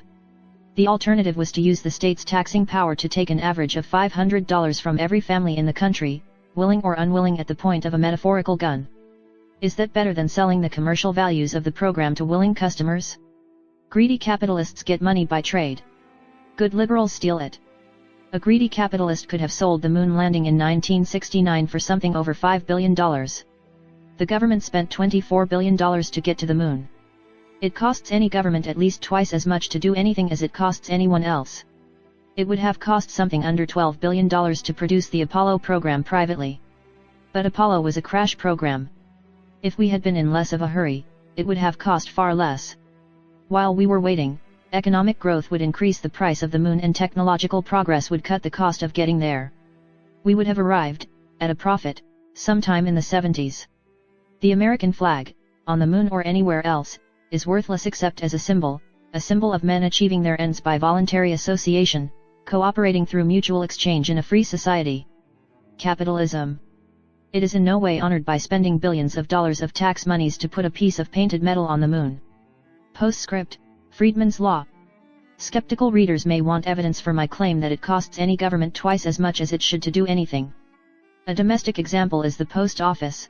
Private postal companies make a profit delivering third-class mail at half what the post office charges to deliver it a loss. A foreign example is Russia's government-run economy, which invests twice as much of its GNP as we did at a comparable period in our development to achieve the same growth rate. Japan invests privately at the same rate as Russia and gets twice Russia's growth rate. When this was written, the idea of a private enterprise space program was the sort of thing that only science fiction writers and very far-out libertarians took seriously. Currently, it is the official policy of the incumbent administration. Is William F. Buckley a contagious disease? The federal government should pass laws based on the emergency powers taken by the state in plague situations. William F. Buckley, the unmaking of a mayor. What noted conservative advocates jailing people to prevent the spread of their ideas? Would you believe William F. Buckley? It is Buckley. The issue on which he takes this position is narcotics addiction. He does not state it in these terms, of course. He says, rather, that narcotics is a contagious disease, whose spread is to be prevented by quarantining all addicts, even as smallpox carriers would be quarantined during a plague, in other words, by incarcerating addicts to prevent them from addicting others. He calls narcotics addiction a contagious disease because most addicts acquire the habit from other addicts. This analogy denies free will. Catching a disease requires no cooperation on the part of the victim. He associates with someone who has the disease and gets sick, whether he wants to or not. A typhoid Mary is quarantined to prevent her from infecting unwilling victims. Narcotics addiction is not, in this sense, infectious. The victim must choose to take the drug. Mr. Buckley, associating with a dozen addicts, would be in no danger of addiction. Someone who becomes addicted by associating with other addicts has not been forcibly infected. He has seen a behavior pattern and chosen to adopt it. He may do so, as Mr. Buckley says, because he is psychologically weak or misinformed. Such possibilities exist for any decision getting married or subscribing to National Review. The choice is up to him. His decision, like any act of free will, may be wrong. It is not involuntary. It is conversion or persuasion, not infection. Narcotics addiction is a contagious disease only in the same sense as conservatism and Catholicism. Like narcotics addiction, both are patterns of belief and action which many people regard as harmful to both the addict and his society. Like narcotics addiction, both are spread by the already infected. Mr. Buckley is a carrier of one and perhaps both. To his credit, he has infected many. Does he oppose the incarceration of conservatives and Catholics only because he agrees with their views? Would he favor jailing Galbraith, Bundy, and several Rockefellers as carriers of liberalism, a disease which has done far more damage than drug addiction? The answer is no. The position Mr. Buckley takes on narcotics addiction is inconsistent with his belief in a free society. Even on the issue of internal communism, where he is most frequently charged by the left with authoritarian views, he justifies internal security laws on the grounds that communists are trying to impose their system, by force, upon the rest of us. Narcotics addicts are not. He wants to imprison them for acting and persuading others to act in a way injurious mostly to themselves. Mr. Buckley might not concede that addiction damages mostly the addict. He quotes Mayor Wagner as estimating the cost to the community in crime, treatment, and added police protection at $1 billion a year. If true, this comes to about $20,000 per addict. The city could save money by hiring a policeman to accompany every addict at all times. Whether true or not, it is irrelevant. This is the cost, not of addiction, but of laws prohibiting narcotics. Addicts commit virtually no crimes while actually high on narcotics. They have neither the will nor, usually, the ability. They steal to pay for the next fix. If legal, narcotics would cost a small fraction of their present price, and few addicts would have to engage in large-scale crime to pay the costs, just as few alcoholics do. Mr. Buckley's answer: it is not feasible to dispose of the social problem by making drugs generally available under doctor's prescription. A typical addict always desires more of the drug than a responsible doctor, concerned with the addict's physical health, is willing to give him. This assumes that it is the business of the doctor to impose his judgment on the addict. Certainly the doctor should warn the addict of the effect of over-large doses. If, knowing this, the addict is willing to trade his health or his life for a few years, or months, or minutes of drug-induced ecstasy, that is his affair. Part of freedom is the right of each of us to go to hell in his own fashion. It sounds brutal to say that an addict should be allowed to kill himself with drugs. Consider the alternative to which Mr. Buckley is driven. Out of a benevolent regard for the addict's health, we limit his consumption of drugs. Because of his desire for more drugs, the addict becomes a danger to us, his benevolent protectors. So we put him in jail and, so far as I can tell from Mr. Buckley's statements, throw away the key. After all, as Mr. Buckley says, it is practically impossible to cure a narcotics addict who does not desire to be cured. Mr. Buckley should re-examine his premises when he finds himself casually talking about the difficulty of curing people of things they do not want to be cured of. He has allowed an incorrect analogy to lead him to an intolerable position. Those who have stumbled into physiological addiction and wish to be cured deserve our sympathy and our charity. Those addicts who do not wish to be cured should be left alone. This chapter was originally printed as an article in the New Guard in April 1969. Buckley replied in the summer 1969 issue of the same magazine. I rebutted briefly in the October 1969 issue. In his syndicated column of March 1985, Buckley announced that he had changed his mind and now favored legalizing heroin and cocaine, a step which shrewd observers had recommended for years. Buckley makes it clear that he still doesn't see anything wrong in principle with government regulation of private moral behavior. He supports legalization because he thinks the government can never win the war on drugs, while prohibition greatly increases violent crime. It's my life. 95% of anything is crap. Stigion's Law. You cannot buy certified raw milk in Illinois. Raw milk is milk that has not been pasteurized. Certified raw milk is raw milk produced under such scrupulously sanitary conditions that its bacteria count is lower than that of pasteurized milk. Heating milk to pasteurize it denatures the protein and destroys some vitamins and enzymes. Some nutritionists argue that pasteurization drastically lowers milk's nutritional value and that raw milk, provided it is sanitary, is much superior to pasteurized milk. It is also, in Illinois, illegal. There are a number of chemicals that some nutritionists believe are necessary to nutrition in much the same way that recognized vitamins are necessary. Choline and inositol, for instance, are thought to be involved in metabolizing cholesterol, and thus protecting against hardening of the arteries and heart attacks. According to the label on my bottle of choline, the need for choline in human nutrition has not been established. According to the label on my bottle of inositol, the need for inositol in human nutrition has not been established. I doubt that the manufacturer regards this as good advertising, especially since the labels contain no balancing statement about the evidence that choline and inositol may be useful to human nutrition. Uniform labeling is a federal requirement. It is apparently illegal for the producers to tell me why they think their product is worth buying. Both federal regulation of labeling and state laws against raw milk are government interventions in an ongoing controversy between two groups of experts, nutritionists and doctors. The nutritionists argue that many apparently medical problems are at least partly caused by inadequate nutrition. The doctors argue that, with a few well-understood exceptions, a proper diet, without any special health foods or vitamin supplements, provides adequate nutrition. The argument is long and involved. To those who wish to examine the nutritionist's side, I recommend Food Facts and Fallacies by Carlton Fredericks and Herbert Bailey. My own opinion, based on a very limited examination of the literature, is that the nutritionists have a case. The accepted lists of minimum daily requirements are overly conservative in both number of nutrients listed and amounts suggested. Some of the additional nutrients may turn out, in the long run, to be worthless, but taking them is worth the gamble. Why do many doctors and their official representative, the AMA, take the opposite position? Partly, perhaps, from economic self-interest. The nutritionists, after all, are competing with them in the business of making people well. But more, I suspect, because the doctors, having been trained in one way of making people healthy, are suspicious of any others and regard the nutritionists as incompetent practitioners of medicine, quacks. Some of them are. Any health food store with a book rack will yield a colorful collection of tracts on how to live to 100 on yogurt and bulgur wheat. The health food business is not exempt from Stigion's Law. Neither is the doctor business nor the regulation business. No bureaucrat is eager to offend a powerful and respected interest group. Regulation is naturally biased in favor of the ins against the outs, the orthodox against the radical, in this case, the doctors, and the AMA against the nutritionists. The orthodox side is able to give its position the force of law, to forbid manufacturers from stating arguments that the government, and the AMA, do not accept, or to forbid individual consumers from buying a product that in their judgment isn't good for them. This is a bias, not for doctors and against manufacturers, or for experts and against the uninformed, but simply for old against new.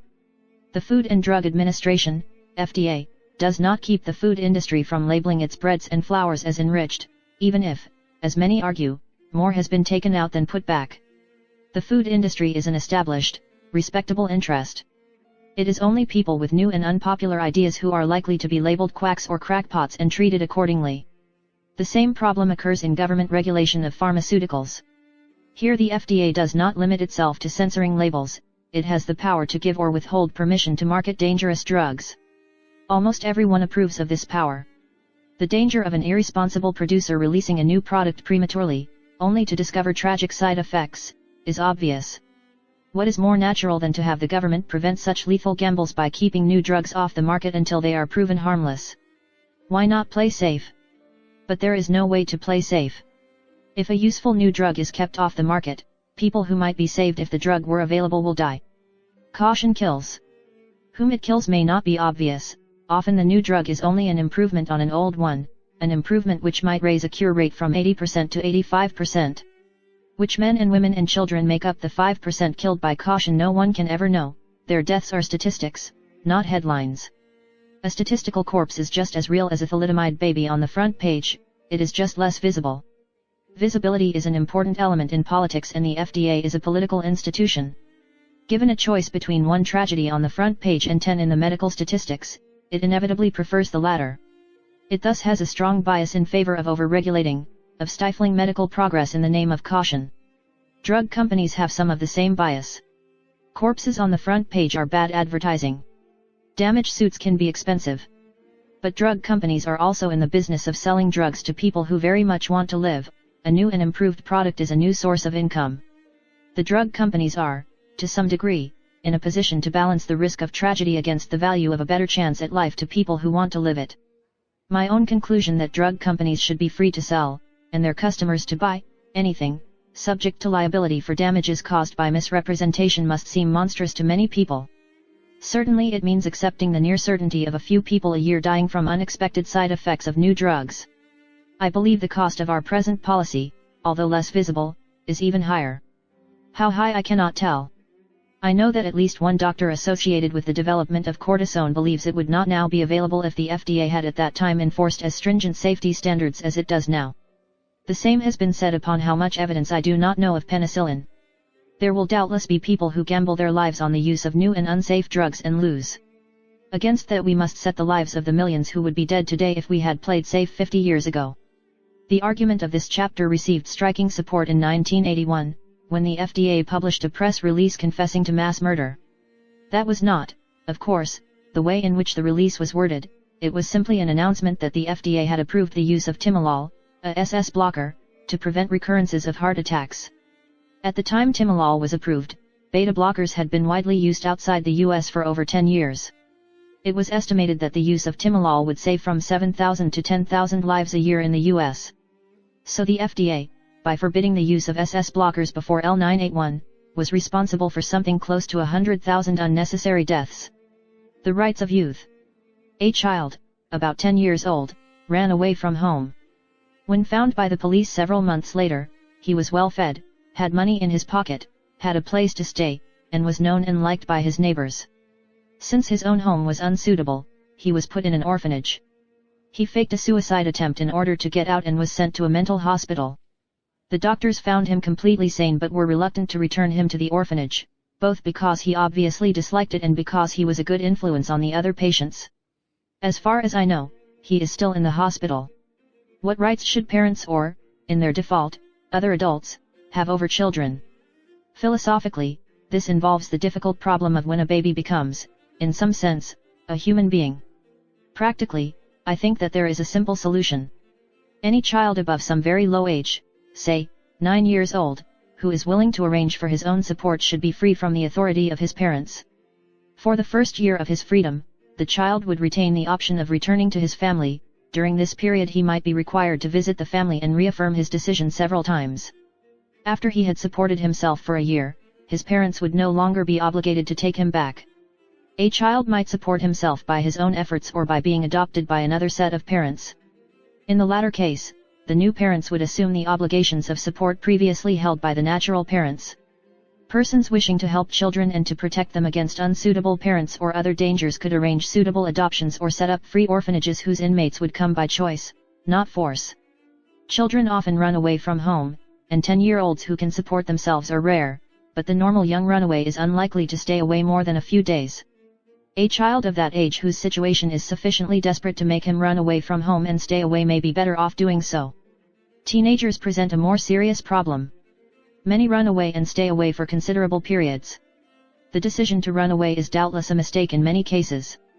But do our present laws, which in theory make it possible for the parents to have the police haul the runaway home, achieve any useful purpose? Short of physical incarceration, there is no way to keep a child from running away again. The main effect of these laws, I believe, is to force runaways into hiding and thus to force them to associate with people who are themselves hostile to the laws and values of the society. Some readers will object that what children need is not more freedom but more authority. This is a false dichotomy. Children in our society frequently suffer from a lack of parental authority, but it is not a kind of authority that can be provided by law. Another story comes to mind, concerning a family whose adopted daughter was subject to almost no discipline and was, perhaps in consequence, very badly behaved. On one occasion the girl's aunt told her, at great length, what she thought of her behavior. Several days later the family had dinner at the aunt's house. The girl behaved with uncharacteristic politeness. After dinner she went up to the adopted aunt and asked if she could live with her. It must be terrible to be brought up in a moral vacuum. It is no wonder that the girl preferred to live with someone who showed, by her very willingness to criticize, that she believed in some values that made criticism possible. It is this sort of authority that our generation needs. For those who lack it, the policeman's club is no substitute. But reality has its own discipline. The alternative to parental authority is and should be freedom in a world where those who do not work sometimes do not eat. That, too, is a sort of moral authority. Experiencing the real world directly, learning to survive in it, is not as pleasant a way of growing up as being taught about it by one's parents. But if the parents are unwilling or unable to do the job, it may be the best substitute available. Creeping capitalism. One of the effective tactics of creeping socialism, especially in America, has been the annexation of words with favorable connotations. The best example is the word liberal. In the 19th century, a liberal supported laissez-faire economic policy, free trade, broadly based democracy, and civil liberties. The word had strong positive connotations. Even today, while conservative is sometimes used favorably, illiberal is always pejorative. The socialists opposed liberal economic policies. The more successful socialists, instead of saying that liberalism was bad and socialism good, called themselves liberals, or progressives, another good word, and their opponents conservatives. Nobody, except a few Brahmins in Delhi and 2 or 3 Trotskyites in New York, still believes that the earthly paradise can be achieved by nationalizing General Motors and turning the corner grocery store over to the mayor's office. Socialism, as a coherent ideology, is dead and is not likely to be revived by student rebels in Paris or Soviet tanks in Prague. Yet many people, including the late reformers in Prague, call themselves socialists. Socialism has become a word with positive connotations and no content. Shortly after the Soviet invasion of Czechoslovakia, I spent an evening with 2 Czech economics students. They saw the aim of the Czech reforms as the creation of a society combining the best elements of socialism and capitalism. One of the elements of capitalism they especially liked was that bad workers did not get the same pay as good workers.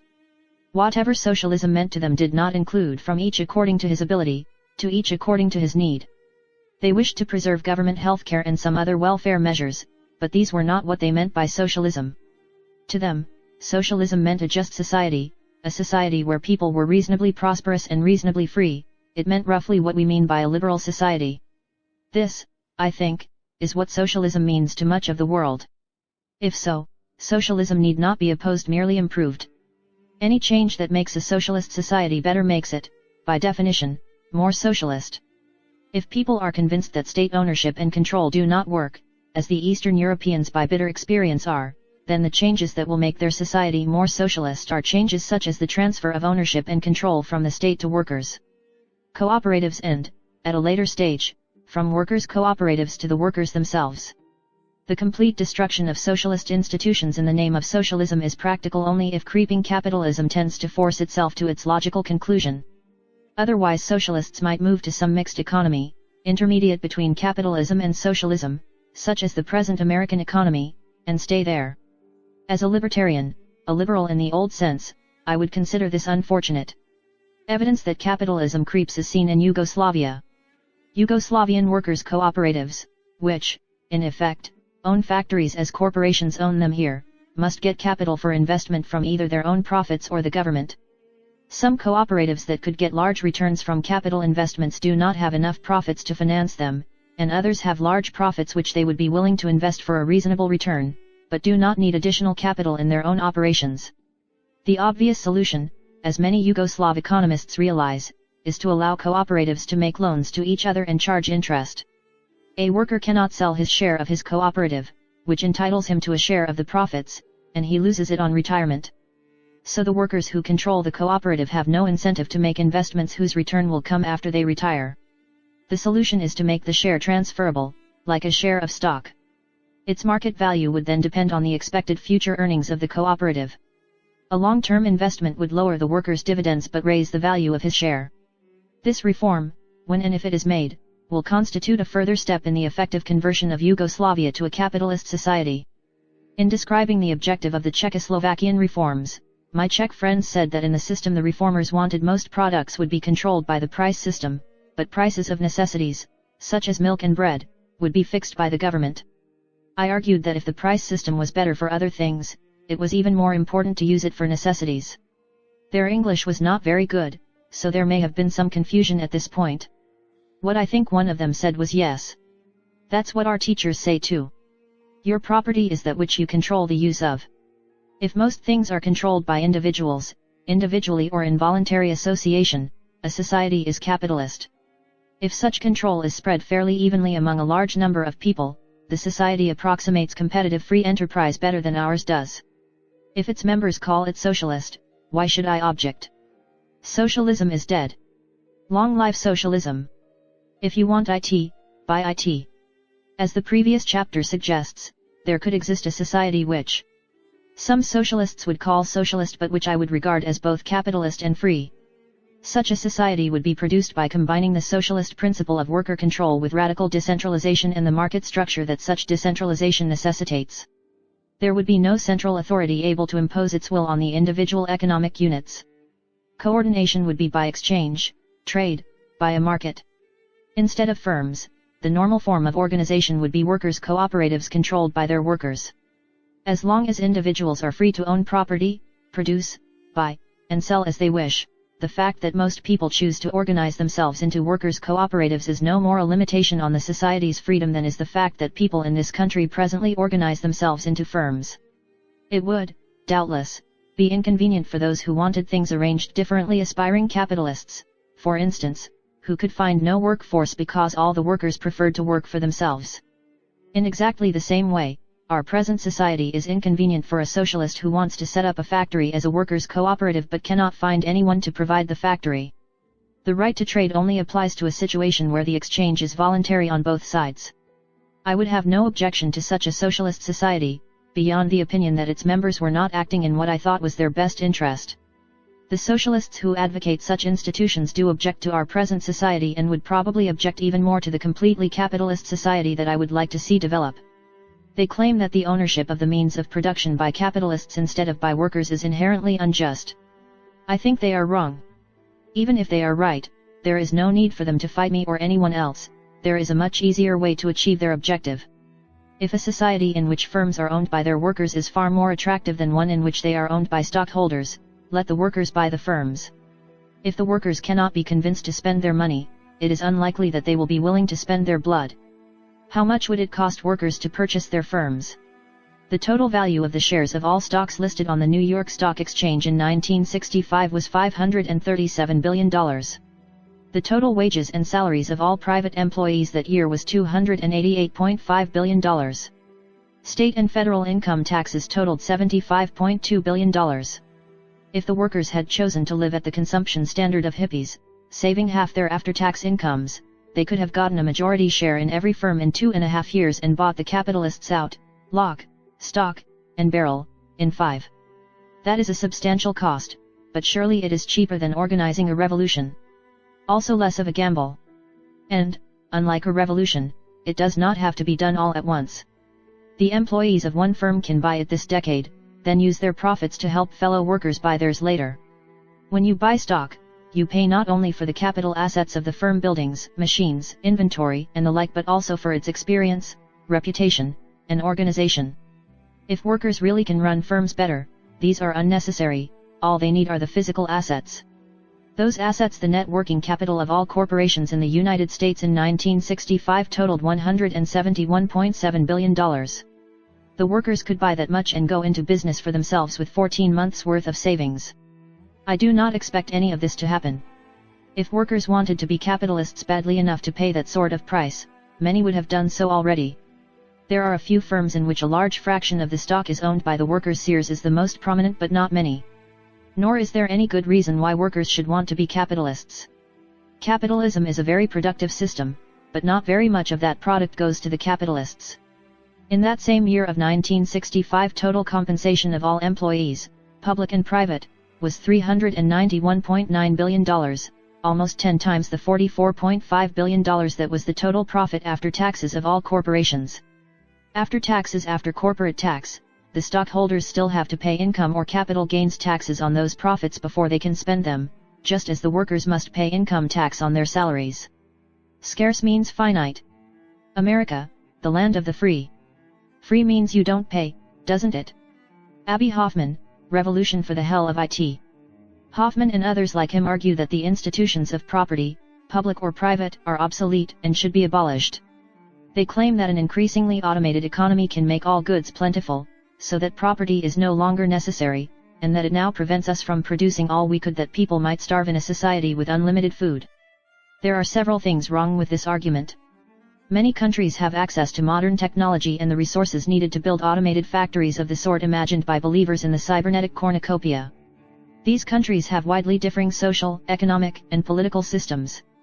Yet we are the richest of the lot, and none of the others shows the sort of growth, say, 30% per year in per capita income, necessary to produce a revolutionary change, say, 1/10 of the workers producing 15 times the current GNP, by the year 2000.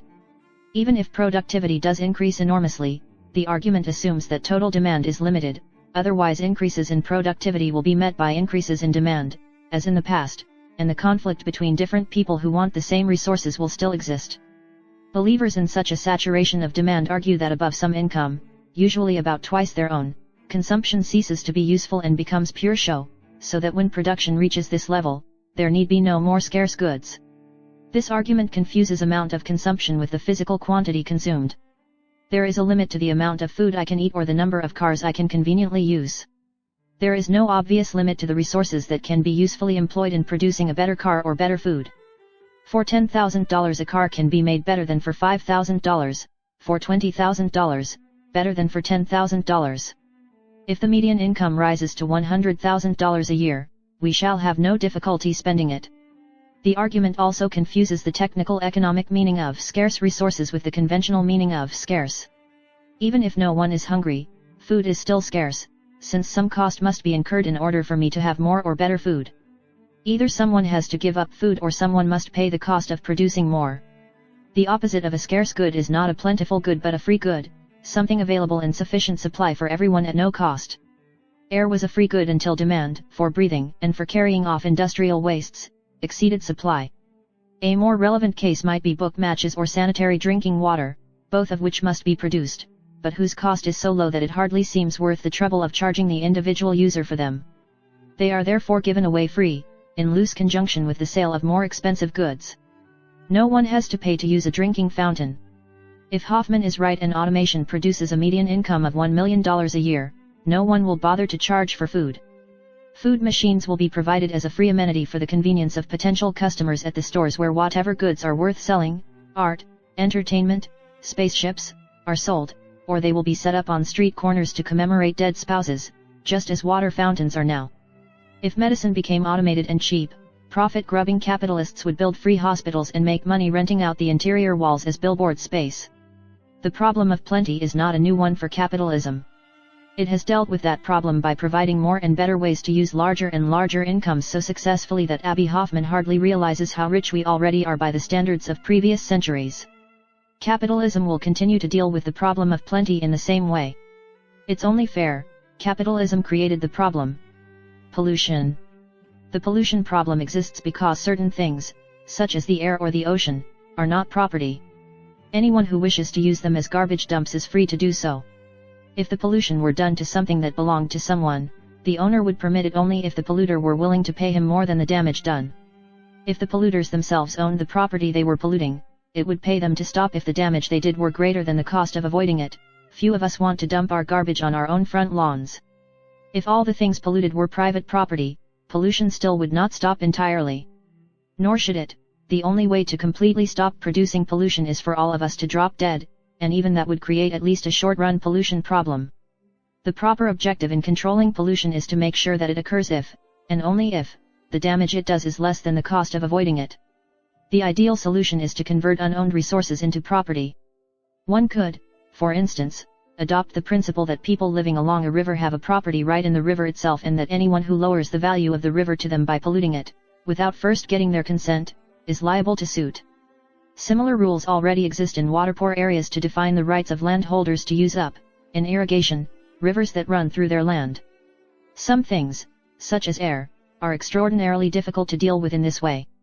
Consider the consequence of absolute property rights by each landholder to the air above his land. If I smoke a cigarette, some tiny amount of the smoke will eventually spread very far. Does that mean I cannot smoke without first getting permission from everyone on the continent? The simplest solution to such a paradox is to permit parties injured by air pollution to sue for damages, presumably in class actions, by many victims against many polluters. I would not be able to shut down your blast furnace merely by proving that a sufficiently sensitive instrument could occasionally detect sulfur dioxide in my air. But, if the concentration were high enough to be offensive, I could sue you for the damage done. At present, pollution is controlled by governments. The governments federal, state, or local decide who has enough pull to have his pollution considered necessary. This reduces control to a multitude of separate cases and makes it almost impossible for the victims of pollution to tell what is really going on or to impose effective political pressure. If pollution control is to be handled by government, it should be done in a much simpler way. Let the government set a price, per cubic foot of each pollutant, for polluting. Such a price might vary according to where the pollution is created. Air pollution in Manhattan presumably does more damage than in the Mojave Desert. Every polluter, from the United States Steel Corporation down to the individual motorist, would have to pay. If the cost of avoiding pollution is really high, the firm will continue to pollute and pay for it. Otherwise, it will stop. If the voters think there is still too much pollution, they can vote to raise the price. It is a relatively simple issue. Of course, the government claims that its present decisions are based on how avoidable the pollution is. But every polluter wants to keep polluting, as long as it does not cost him anything. Every polluter will claim that his pollution is unavoidable. Who gets away with it depends not on real costs but on politics. If polluters must pay for their pollution, however avoidable or unavoidable, we will rapidly find out which ones can or cannot stop polluting. Buckshot for a socialist friend.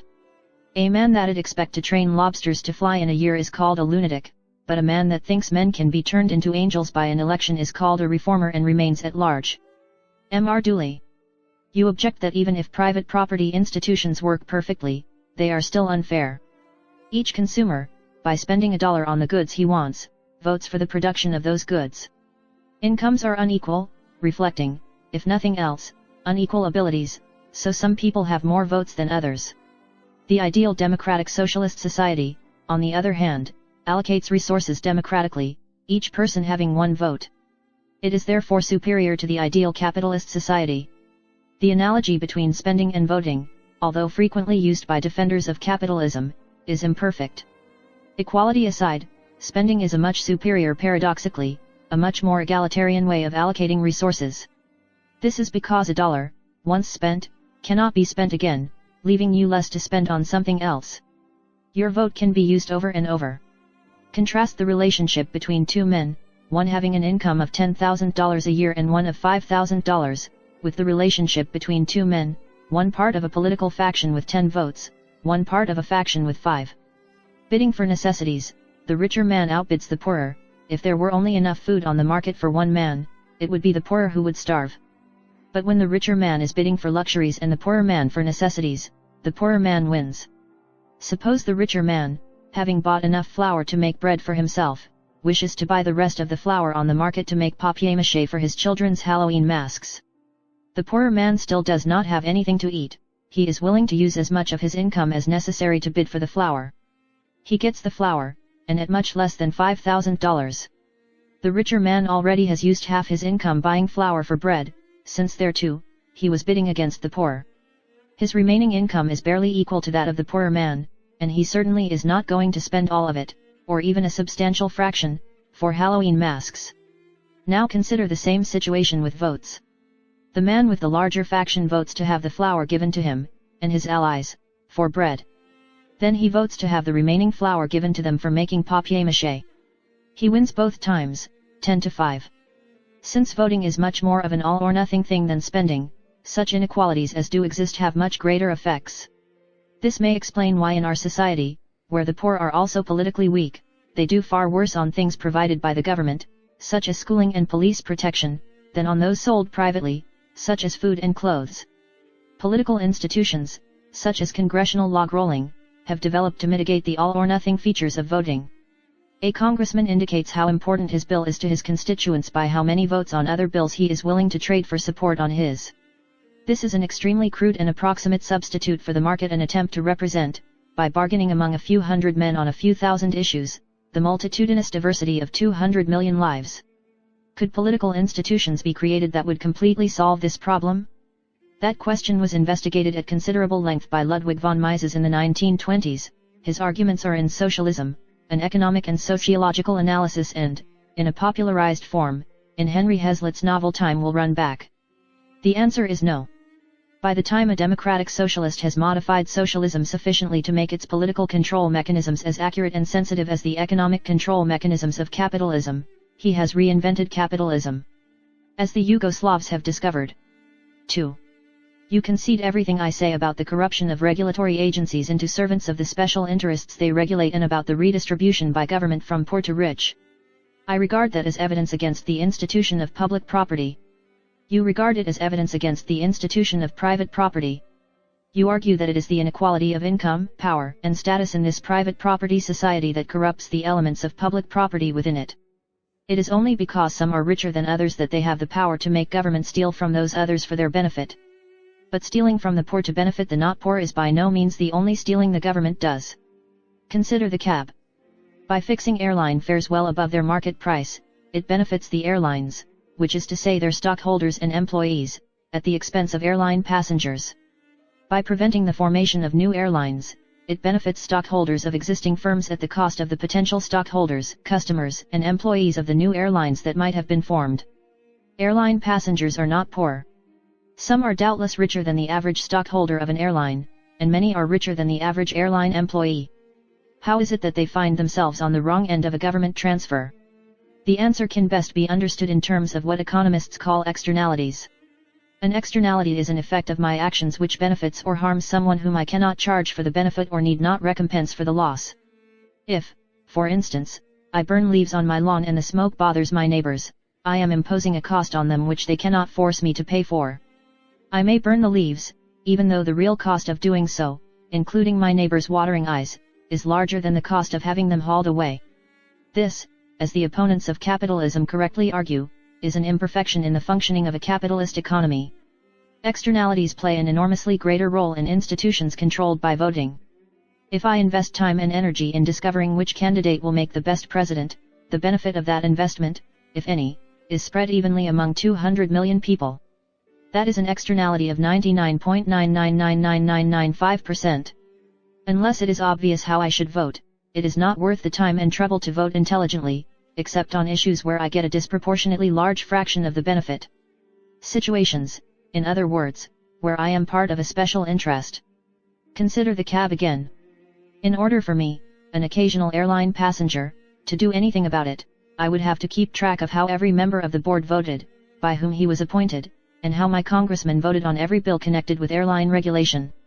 Having done so, the chance that my vote or any pressure I might try to bring on my congressman or the president would alter the situation is 1 in millions. And if I am successful, all I get is a savings of $100 or so a year in lower airfares. It isn't worth it. For the airline industry, the same research, backed by enormously larger resources in votes and money, brings a return of many millions of dollars. For them it is worth it.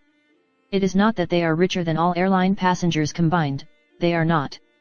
But they are concentrated and we are dispersed. Special interest politics is a simple game. 100 people sit in a circle, each with his pocket full of pennies. A politician walks around the outside of the circle, taking a penny from each person. No one minds, who cares about a penny? When he has gotten all the way around the circle, the politician throws 50 cents down in front of one person, who is overjoyed at the unexpected windfall. The process is repeated, ending with a different person. After 100 rounds everyone is 100 cents poorer, 50 cents richer, and happy. 3. You object that capitalism works too well, that more efficient means of production drive out less efficient, leaving everyone with sterile and repetitive jobs in a soul-killing environment. More efficient means of production do drive out less efficient means, but your definition of efficiency is too narrow. If under one arrangement a worker produces $1 an hour more than under another, but the conditions are so much worse that he will gladly accept a wage of $2 an hour less to work under the other, which is more efficient? For both the employer, who saves more on wages than he loses on production, and for the worker, the less productive arrangement is the more efficient. The efficiency of capitalism takes account of non-monetary as well as monetary costs and products. 4. In the ideal socialist state, power will not attract power freaks. People who make decisions will show no slightest bias toward their own interests. There will be no way for a clever man to bend the institutions to serve his own ends. And the rivers will run uphill.